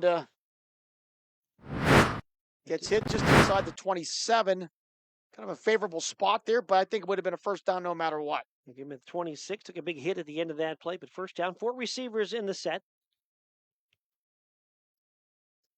Shotgun snap to Pegues, hands off to Johnson, right side, hemmed in trouble going down for a loss. Flag comes in late. Could this be a face mask? Or a lot of tacklers. There's going to be a hold against Farrell. And that'll be the 6th flag on Farrell here in this ball game. Came in averaging 6 a game. Johnson ran so well in that first half, and Wilmington has tightened up the defense here to start this 3rd quarter to contain Johnson. 3:11 to go here, 3rd quarter. Farrell leading Wilmington 26-0. We'll march the ball back to the 38-yard line on the holding penalty. I asked Brendan Fillion in the weekend what was his favorite moment between Farrell and Wilmington. They had some great matchups in the past, and of course you remember 2020 when Wilmington beat Farrell 3 times. Sure. That was back in the COVID year, and they had the weird schedule, and that'll be a record that'll never be beaten again. I don't think you'll beat a team 3 times in the same year. No, not likely. They're going to have craziness of a schedule again for that to happen. 2 receivers to each side on 1st down, and we got a flag. Procedure call is going to go against Farrell pre-snap. And this drive just keeps going backwards.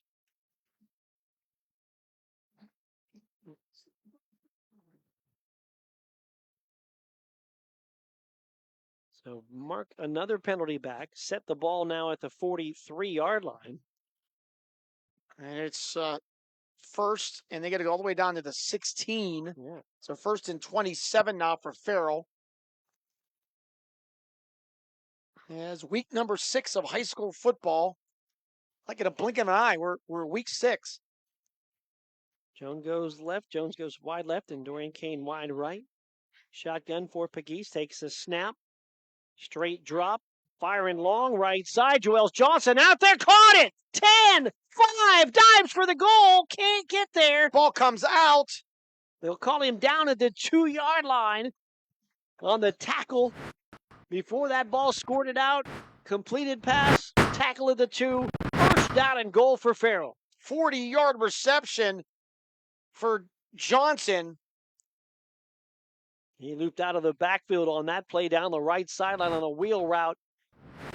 And that ball tossed right in there perfectly by Aaron Pegues. 7th catch of the game for Johnson. First and goal now on the McCandless, Ford, Mercer, and Meadville red zone for Farrell. And again, they'll load up the right side, add an extra lineman or 2, and go Wildcat with Johnson. Phillips, the receiver, wide right, snap to Johnson, runs right, and he is into the end zone for the Farrell touchdown. Jewels Johnson scores yet again, and Farrell leads now by a score of 32-0. Unbelievable.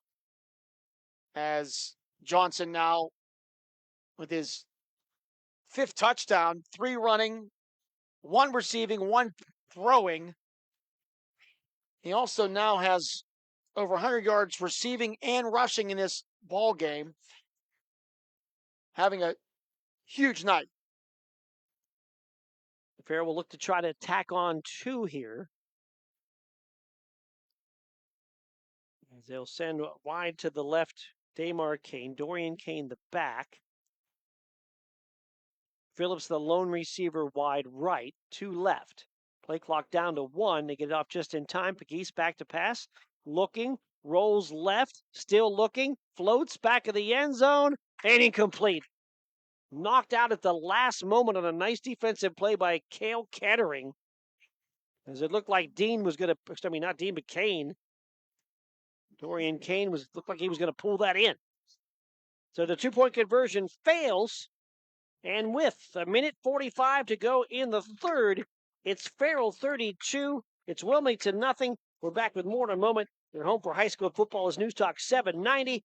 And on Facebook, Sports Radio 96.7. 7. Drug landscape has changed. Illegal fentanyl has made its way into the drug supply. A synthetic opioid up to 50 times stronger than heroin, up to 100 times stronger than morphine. It only takes the tiniest amount to cause a fatal overdose. Although fentanyl is being mixed into almost every kind of drug, you wouldn't be able to see it, smell it, or taste it. Know the dangers. Contact Mercer County Behavioral Health, Inc. in Mercer, PA at 724-662-2230 or visit cdc.gov/stop overdose. Brought to you by the Hermitage PA Rotary Club and the Mercer County Opioid Settlement Fund. The 3rd quarter is brought to you by Warner's Homes and Improvements, making dreams come true since 1958. 12th rushing touchdown of the year for Joels Johnson, part of 5 touchdowns in this game. 3 running, 1 on a pass catch, 1 on a throw. 2 yards for this touchdown. Pass fails for 2, and Farrell leads 32-0 over Wilmington with 1:45 to go here in the 3rd. Marshall set to kickoff. He will shoot the squib kick. It grabbed at the 35-yard line. It's Rowan Miller. He'll run it out to the 45 and be pushed down there. Yeah, Johnson continues to pile up big numbers here tonight. That drive was 8 plays, 68 yards, and 6:31. Nice sustained drive for the Steelers. And What was it? About a 3rd and about 27 at one point during that drive at one point as well? it was first and 27, I believe. But they were first and very long, and you're right about that, and they converted. First down and able to convert on that drive and move down the field, eventually score. Zettner will go wide left. Wing T set. Vasquez back to pass. Looking for Zettner near side. Caught it at the 50 and then balls out on the pull down, and they will say incomplete. Kane brothers were both right there. Dorian Kane was the one to knock the ball down. Dave Markane, the one to pick it up and scoop it, but it was after signaled incomplete. So 2nd down and 10. This is really not the MO for Wilmington, trying to throw the ball as much as they've had here in the second half, but down 32-0, trying to get something going. Sentner will go wide right. Miller, the fullback, behind Vascal. Cale Kettering now a wing on the right side. Mistretta on the left.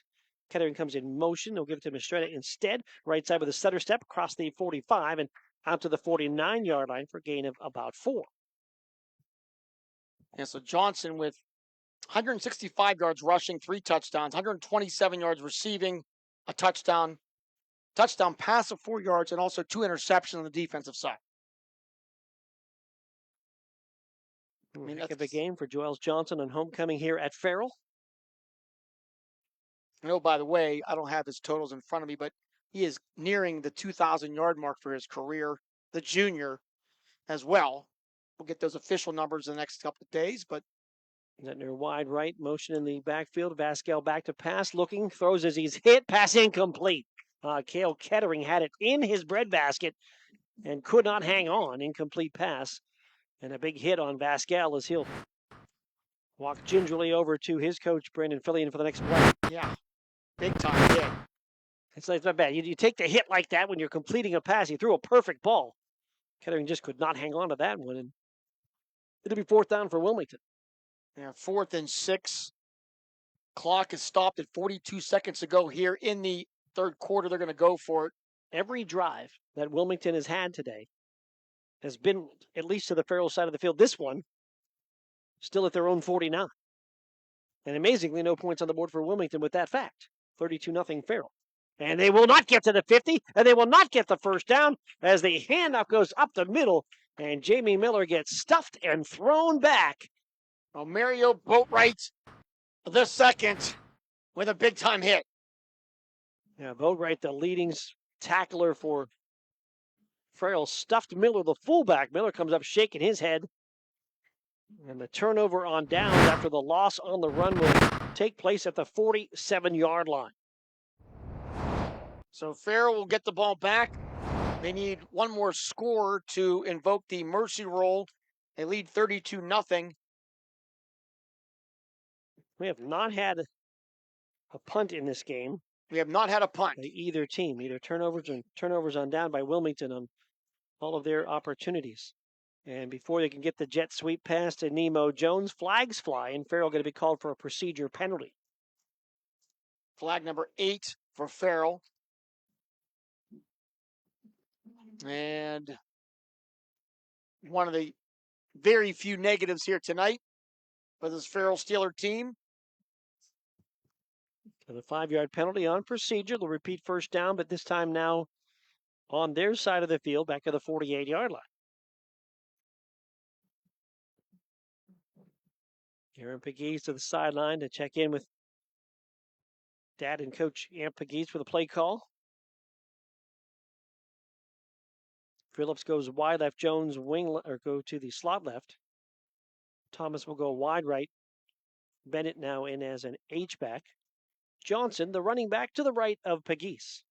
Motion, Jones takes the jet sweep pitch and going to get hit and going to be dragged down. Coulter got him behind the line of scrimmage. So they ran the same play, and this time Wilmington ready for it. And the loss will go back even further here to about the 44-yard line. Yeah, loss of about 4 on the play. And that could be, if Farrell wants to be, the final play of the third quarter. Complete pass for a loss of 4. And the clock down to 10 seconds, and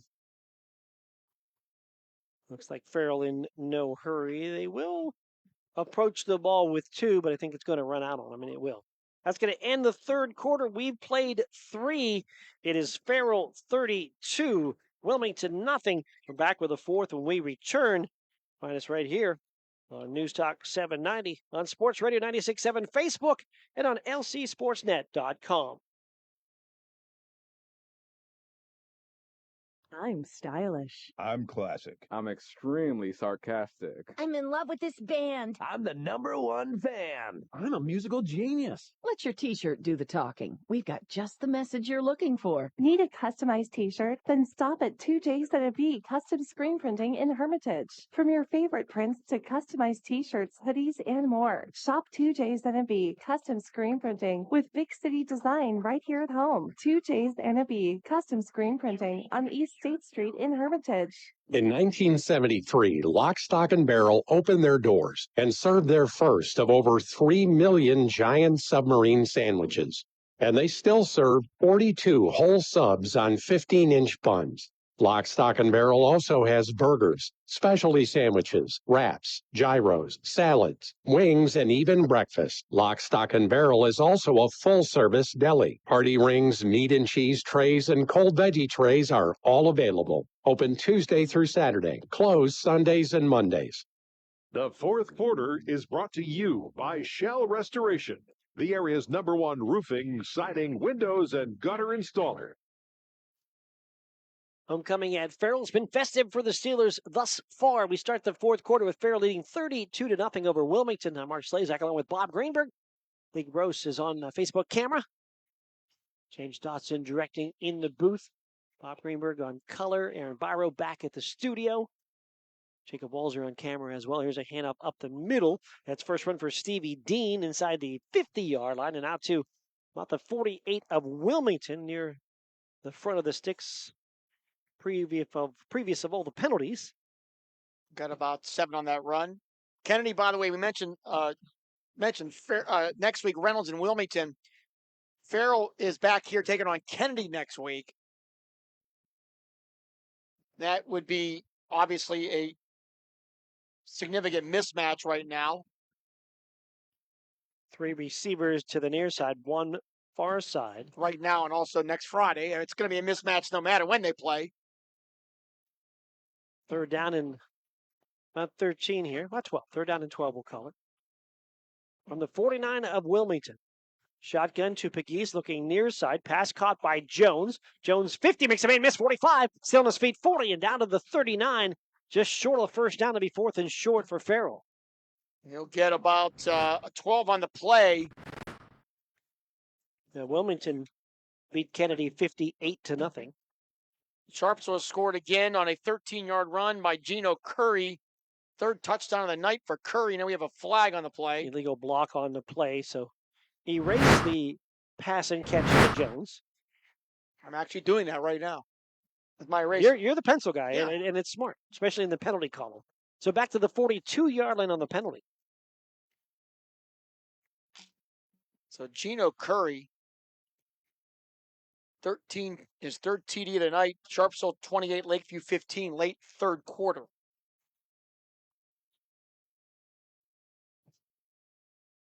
It's 3rd and about 21 here. Yeah. So 2 receivers, now 3 receivers to the right. 1 near side, that's Jackson. Shotgun for Pegues, back to pass. Heavy pressure. Looks like he wanted a screen, can't find anybody. Now finds Johnson, who makes a catch back at the 34. Makes a man miss, gets out near the 40-yard line, and then gets hammered. We're going to lose a couple there. 8th catch of the game, though, for Johnson. Yeah, it came way back to the ball. It was originally supposed to be a screen, and there was nothing there. And then he scrambled to his right to find an open spot, and then...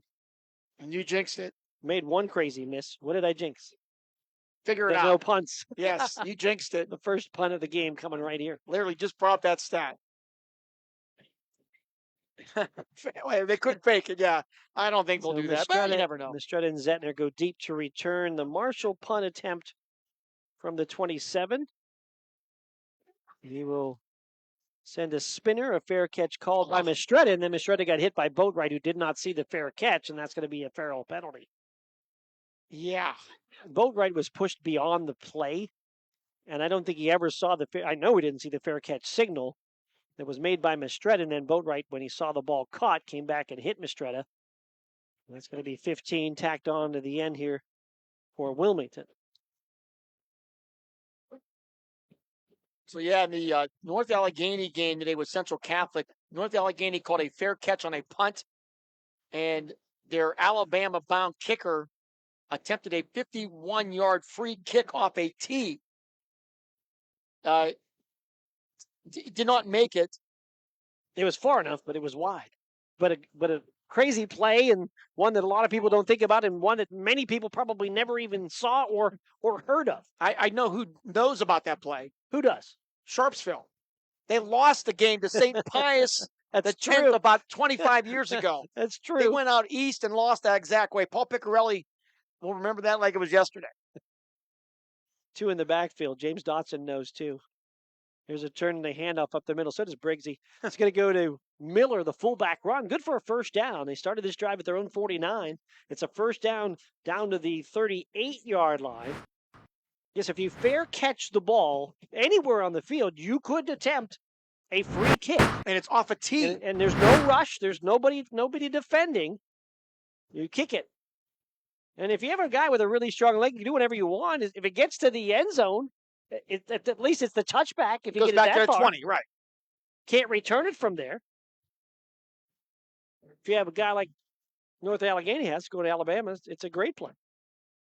Wing T set on first down, flip to Mistretta. Mistretta inside the 35 and pushing to the 33-yard line on the first down and run of about 5, maybe 6. I can say in my 30-plus years, I've never seen it in person. I never covered a game to do it. So that is about as rare as it gets. So that was floating around on Twitter, so you might get a chance to check that out on that play.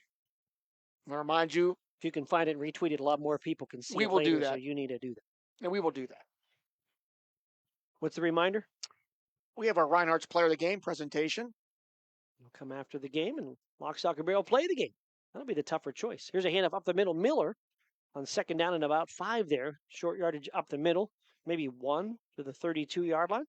And our friends at Lawrence County Sportsnet also have a couple awards they'll be passing out. They have the Player of the Game and the MVP of the game. Play an MVP. Play of the game and the MVP of the game. Might be the same guy getting all the awards. He might be taking the same plays, too. May need a wheelbarrow. Third down and 4 now for Wilmington. 8:02 to go in this one. Farrell with a 32-0 lead. Zentner goes wide right from their own 32. Pitch will go to Mitchell-Tree. And he'll run it up the middle. Only down to maybe the 30. Short of the 30, so it'll be 4th down. Clock still running down to 7:40 to go in this game. I did some research earlier this week. I was saving it for now. I was hoping you did something now about those 4 touchdowns, but go ahead. No. In the history of Farrell football, this is through the Professor Briggs History Project. Okay. They have never entered the month of October. Never entered the month of October in 100-plus years with 5 losses. If they would have lost tonight, it would have been their 5th loss, first time ever. 4th down, pitch to Mistretta, left side. Farrell strings it out, pushes him out of bounds right at the sticks. That was Chauncey who pushed him out as well. So we'll see what this call is. The chain gang bailed, as they should, and we'll see where they mark it. I think he's going to be short. Johnson stood him up. I think he's going to be short. Yeah, they're going to put the ball down at the 29. Wilmington offense thought for sure they had it, and they're now surprised as it's a turnover on downs again in Farrell territory. Oil City leads Grove City 21-14. Third quarter, Greenville 42-0 over Northwestern. Hickory 49-0 over Niles. McKinley, some of the scores tonight. We told you Sagertown beat Mercer 14-7 in the fastest game of the year, hour and 55 minutes. I think our halftime was an hour and 55 minutes. 2 receivers right, 1 to the left. It was only 28. It just felt like that. Here's a handoff up the middle. Joel Johnson pushing to the right side. Homecoming. The golf carts don't go as fast as the cars. That is true. A great point. And they did that one more victory lap. I think that's what caused the halftime extension and the Farrell delay of game penalty. One more victory lap with the homecoming court. But it's been great. Festive night here at Farrell's been fun. Fireworks, the whole, it's no question about it. Second down after the short gain. We'll call it a second down. We'll call it about 6, maybe 7. 2 receivers near side, 1 right. Pegues takes the snap. Hands to Johnson, right side, slips through a crack, 35-40. He's at the 45 to the 50 and slips down as he gets into Wilmington territory. A first down run into the 48-yard line. 19 more yards for Johnson, now up to 188 here in this game on 18 carries.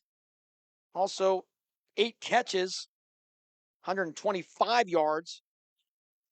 Thomas going to check out. Boatwright. Johnson checking out too. Boatwright checked in, as did Stevie Dean. Johnson also with 2 interceptions on the defensive side. He's also thrown a touchdown. I mean, this is one of the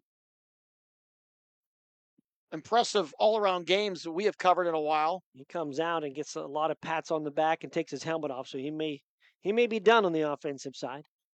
There's a high snap. They try to jet sweep pitch. That actually should be an incomplete pass. Yes. But they did not signal that. Throwing the ball forward was Pegues to Stevie Dean. He dropped it. And Farrell saying it on the sidelines. That should have been an incomplete pass. And they're going to actually give him a loss on the play. I don't know if they're going to correct that or not. I think they will. Maybe some discussion, but Kevin Reese coming over, one of the officials. That was it should have been an incomplete pass. Jet sweep pass, and now they do signal incomplete. Good job by the officials. Good way to talk it over. And again, that's the timing of the play was off because the snap was bad. But on that play, there's zero. Well, I shouldn't say there's zero risk, but there's not a lot of risk by trying to get the guy even on a little bit farther of that forward pass on that jet sweep. Did ricochet off his pads. Like it could be picked off, but if the ball hits the ground, it's just incomplete. So back to 2nd and 10. Dean will motion into the backfield. 2 backs in the set. It'll be Dean on the run, and Dean scorched through. Ball came out as he hit the ground, though. Crossed the 45 and right at that 45 of Wilmington to Stevie Dean. In addition to the Reinhardt's player of the game, we also have the Lock, Stock, and Barrel play of the game. We'll get some comments from Aunt Pegues. And Zayden Thomas not going to give Harry Parker Jr. a break on the Farrell side. I think it's pretty fair to say Juelz Johnson's getting the T-shirt tonight. Yeah. There'll be no discussion about that. And then we have the Warner's Home Improvement 5th quarter scoreboard show till 11 o'clock. All the scores. Aaron, minus Darren, and Art. Yes. And you and I will stop by as well. 3rd down, we'll call 7 here. Here's a handoff again to Stevie Dean to bounce it to the outside, and he's going to be spun down as he crosses the 45 to about the 43-yard line. Give him a couple. Stevie Dean, a senior at 5'9", 180. So 4th down now for Farrell at the Wilmington 43. Thomas and Damar Kane will check in. Dean going to check out. Farrell going to go for it here on 4th down. Marshall will be the back. He's to the right of Pegues. 3 receivers load up that right side. Jones, the lone receiver, on the left. From the Wilmington 43-yard line. Shotgun for Pegues. Takes the snap. Looks to his left. Rolls left, and now thinks about running. Flag on the play, and Whiting going to wrap him up and hold him. It would be a sack on the play as the progress was stopped. And that should be turnover on downs. Yeah, and they're going to call a hold, though, on Farrell, which would probably be declined, and it is. So now officially a turnover on downs on the Whiting sack. Farrell, as we mentioned, Kennedy next week at home, and then in 2 weeks, they host Sharpsville here. Then they close out the season at Reynolds, and then monster game in Erie, taking on Cathedral Prep. And we know how good Cathedral Prep is, Mark. Yeah.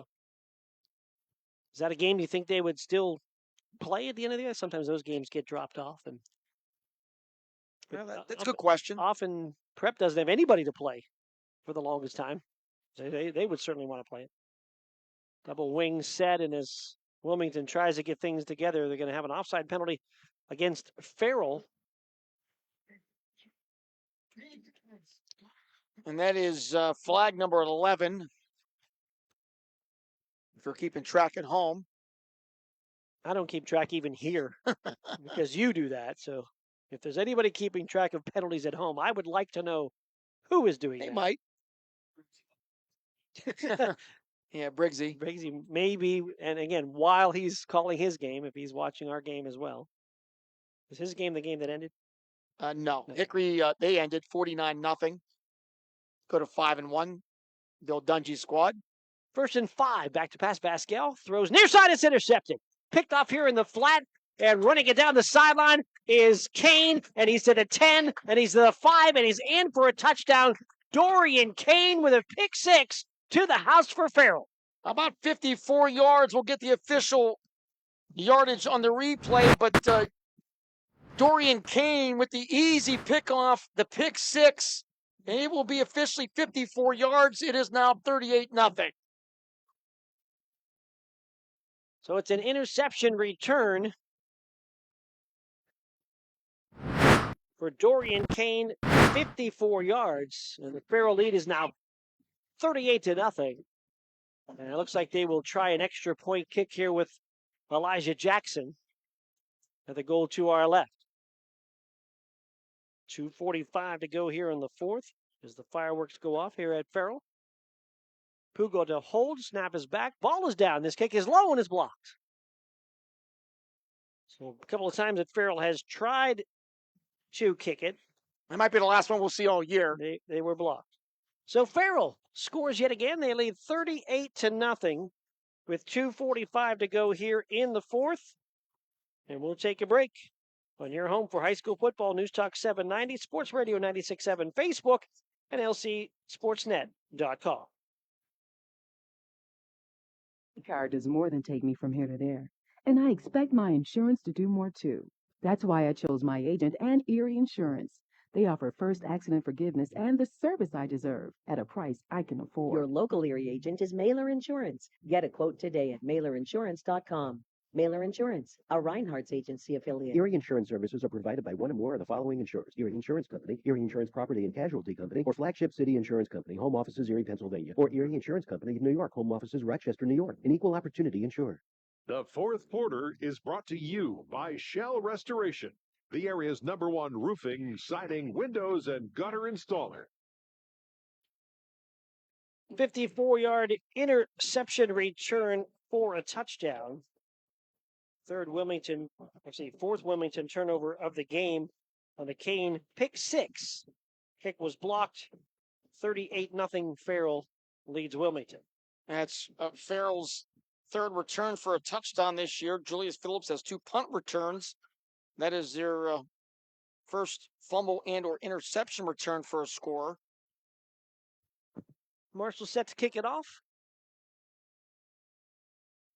Greenville wins 42-0. 5 in a row now for Mike Menold's squad. Well, we'll hit near side near the 30 and go out of bounds. Only game they lost is the game we did, Mark. The Greenville. Yes. When they opened against Wilmington. Yes. Down at Wilmington. Wilmington won that game 28-7. So Wilmington will get one more shot here, most likely with 2:44 to go. The mercy clock is in effect. Are they going to make him kick it again? I think they are.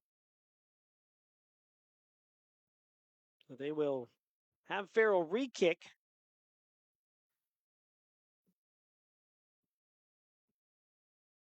I'll put the ball at the 40 for the re-kick, and Jason Marshall will do it again. Actually going to move it back to the 35. Erie beating Franklin tonight after 3, 74-0. Been a tough year for the Franklin Knights. Titusville 47, Northeast 14. Titusville hosts Hickory next week, and that could be a very interesting game. So Marshall tees it up back at the 35. He will boot it near side. Mistretta will grab it at the 34. Head to the 40. 45. Spins out of a tackle at the 50, and he's into Farrell territory. And we'll mark him out at mark him down at around the 47-yard line. And really an unbelievable stat. Wilmington in Farrell territory again. Yeah. They've been in every single possession except for the one that was a turnover on downs at their own 47. So they were right there. The last one as well was intercepted in Farrell territory. Yeah. But still, it's been that is an incredible stat in a game that is 38-0. 10 possessions. Never got to the red zone. I think 8 of the 10 possessions in Farrell territory. Close as they got was to the 23. It was a turn and a handoff and up the middle on the run. I believe that was Cam Kettering, freshman, to the 45-yard line.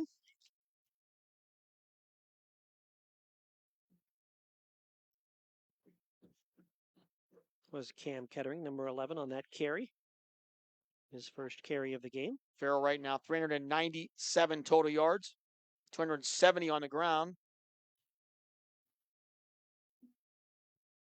Second down and 8 for Wilmington, 1:30 to go on the clock. Zettner near side. Cam Kettering stays at fullback. And motion on the sweep. They'll give it this side to Mitchell-Tree. Cut back at the 40. Head down and pushes near the 35 before he's run out of bounds. Pick up about 9 there. Juwan Howell now in there on the Farrell defensive side. Noah Turner. Braden Parsons. Zayden Thomas. And the clock is under a minute to go here in this football game. Johan Razzo in there as well. Some changes along the defense for Farrell. Also, Jimmy Gadsden. 1st and 10 for Wilmington. Zettner will go wide to the left. Pascal will go under center with a wing tee set. Mistretta on the right. Mitchell-Tree in motion on the left. They'll give it to Mistretta with misdirection. He'll go up the middle. And they'll run it short of the 30-yard line. Tell you what, Omar Stewart, Farrell's defensive coordinator, has really had this defense prepared tonight. Yeah, they've done a nice job against the wing tee. They did give up some run yards, but it was very much a bend but don't break. And that could be maybe one more play here if Wilmington wants to. It was Razzo on that last tackle.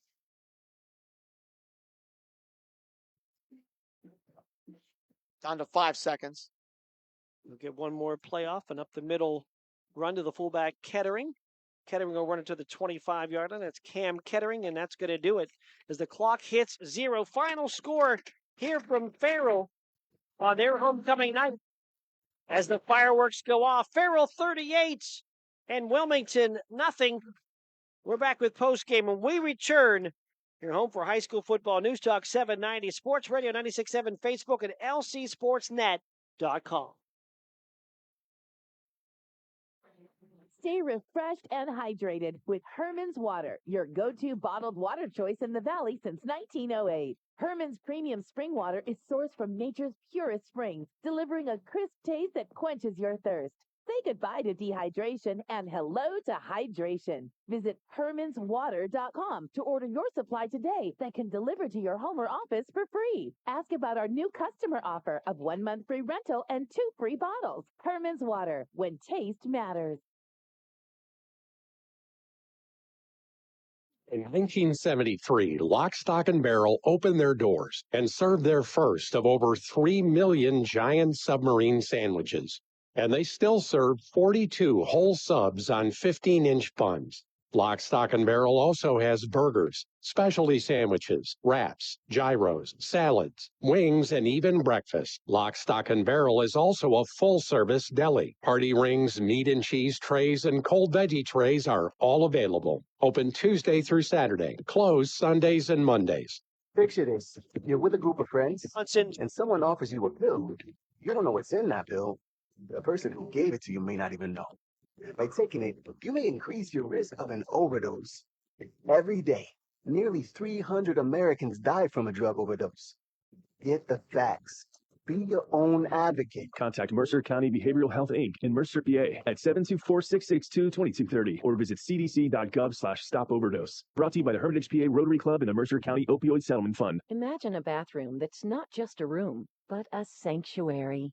At Warner's Homes and Improvements, they believe in taking the time to get it right. That's why they are proud to introduce their bathroom installation service, where done in a day is a thing of the past. Experience the difference of a bathroom designed for you, not the clock. Visit Warner's Homes and Improvements on Route 19 in Mercer or at warnerconstruction.com. Warner's Homes and Improvements, where your bathroom is our masterpiece. Don't rush perfection. Stay refreshed and hydrated with Herman's Water, your go-to bottled water choice in the Valley since 1908. Herman's premium spring water is sourced from nature's purest springs, delivering a crisp taste that quenches your thirst. Say goodbye to dehydration and hello to hydration. Visit hermanswater.com to order your supply today that can deliver to your home or office for free. Ask about our new customer offer of 1 month free rental and 2 free bottles. Herman's Water, when taste matters. The fifth quarter show is brought to you by Reinhardt's Insurance. Insurance solutions to help you accomplish your goals. And now, proud sponsors of the Player of the Game. We're back here at Farrell. Mark Slazak along with Bob Greenberg. Final score in this one. Farrell Stevens with a win in this one. Farrell topping Wilmington by a score of 38-0. And here's how we got there. And we will get that to Bob Greenberg here momentarily as well with the Farrell Steelers. And that might be before we get to the scoring wrap-up, as Farrell has broken up their post-game huddle. So before we get too deep in the scoring wrap-up, we're going to see what Bob's going to do down there as he looks to track down Coach Amp Pagese. I'll give you some of it as I keep my eye on Bob. And I think we're going to go down to Bob here. So I won't give you any of it just yet. Farrell with a win by a score of 38-0.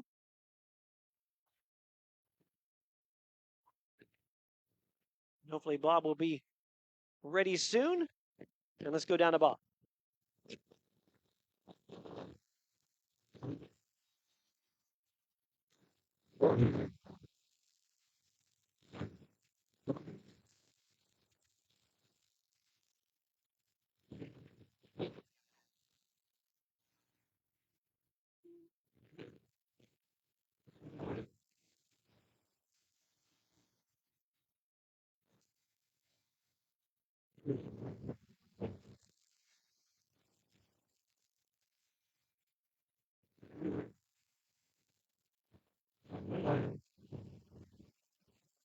And unfortunately, our connection with Bob is not good right now, so we'll make one last switch and maybe we can adjust and get back into that live interview. But he is a little bit out of our range here on the far side of the field.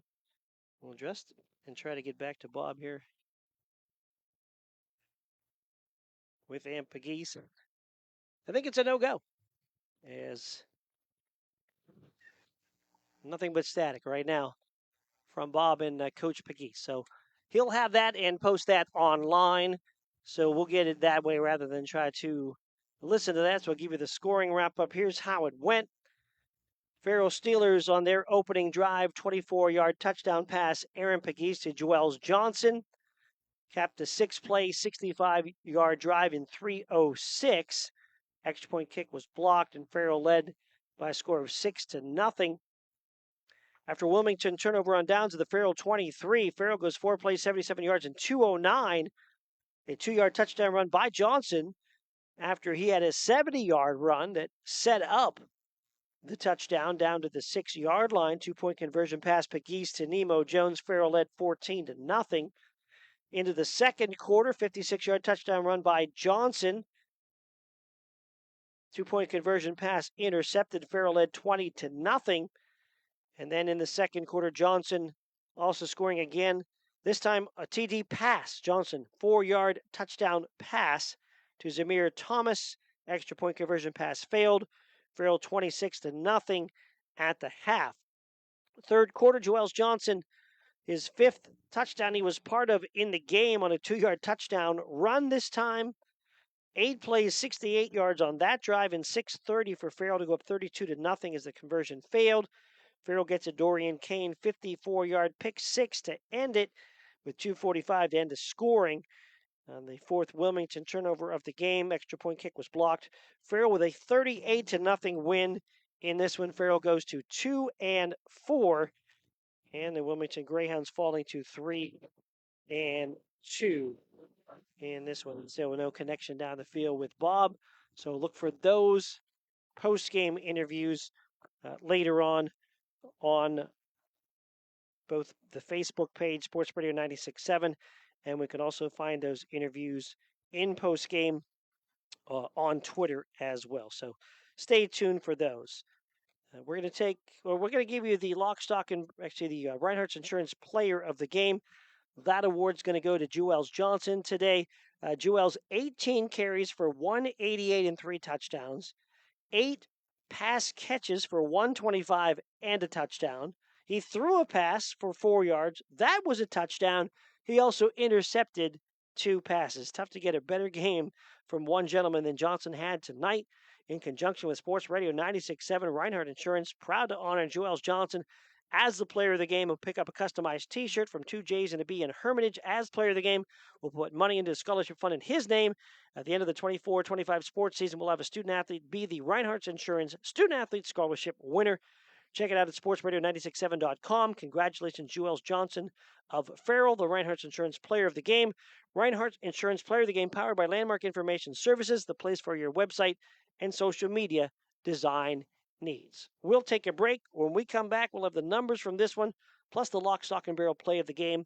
Final score, once again, in this football game, Farrell 38 and Wilmington nothing.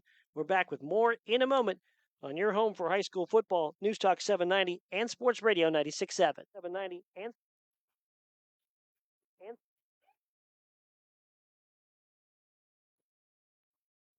Stay refreshed and hydrated with Herman's Water, your go-to bottled water choice in the Valley since 1908. Herman's premium spring water is sourced from nature's purest springs, delivering a crisp taste that quenches your thirst.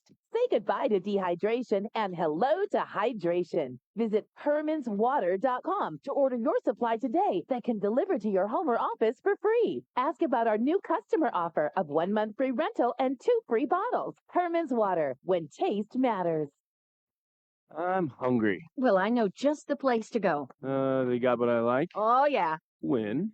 Wait, what about drinks? Well, it's a bar and grill, so yeah, you're covered. Win-win? Speaking of win, they've got gaming too, so you can win. Come sit down for a great meal, a great drink, a great time, or all three. Bay's Pub and Grill has just what you want. So come by for good eats, cold drinks, and the latest ways to win. Bay's Pub and Grill, East State Street, Hermitage. Imagine a bathroom that's not just a room, but a sanctuary.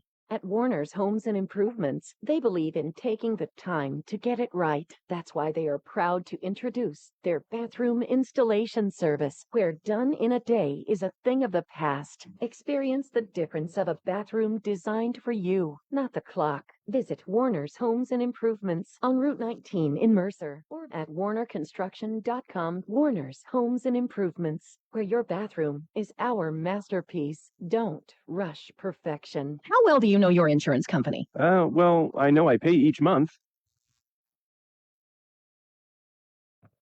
Check.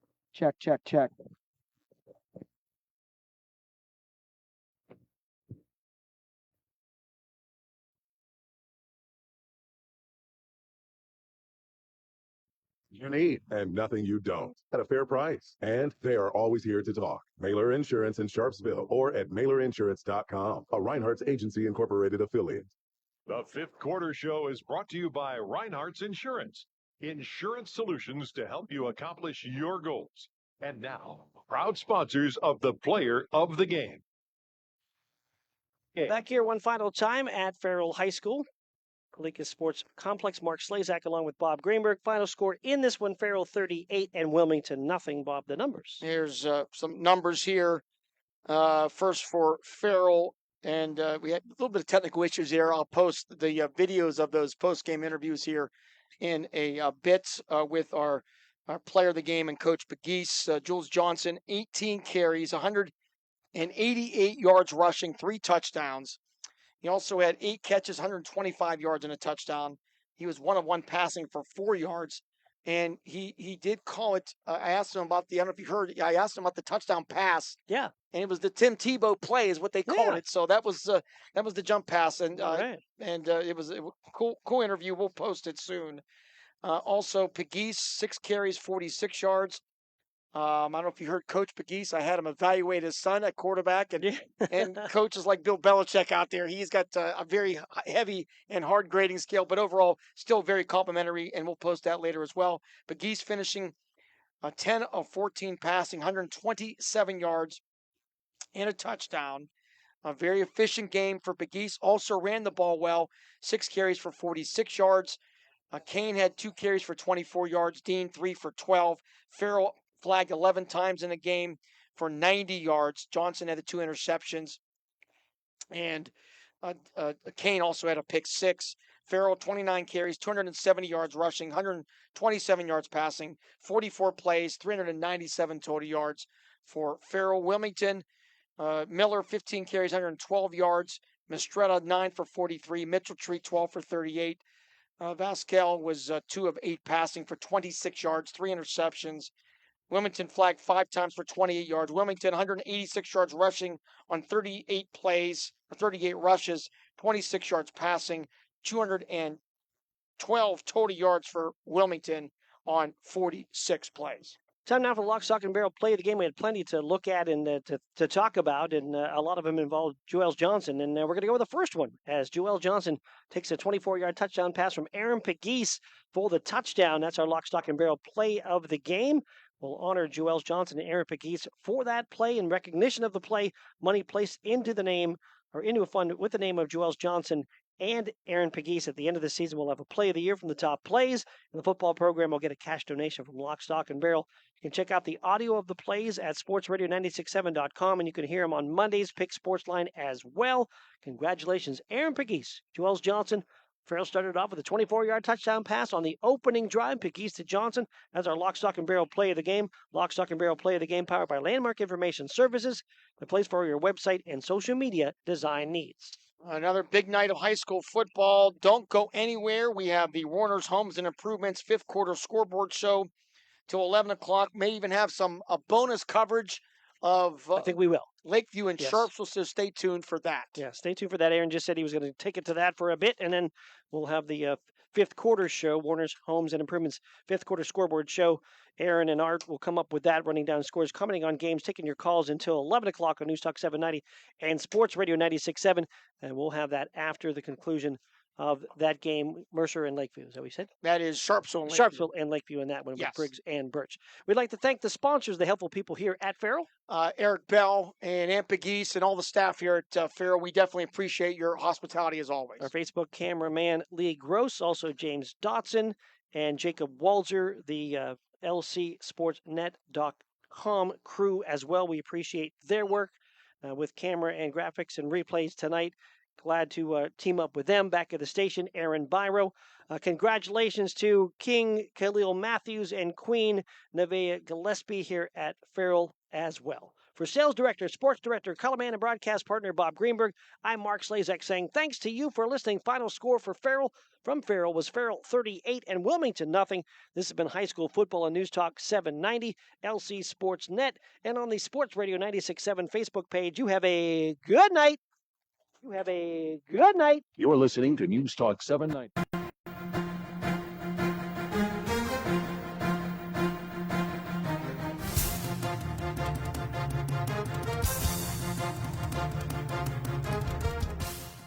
Your voice for Lawrence County sports. The gold ball headed home.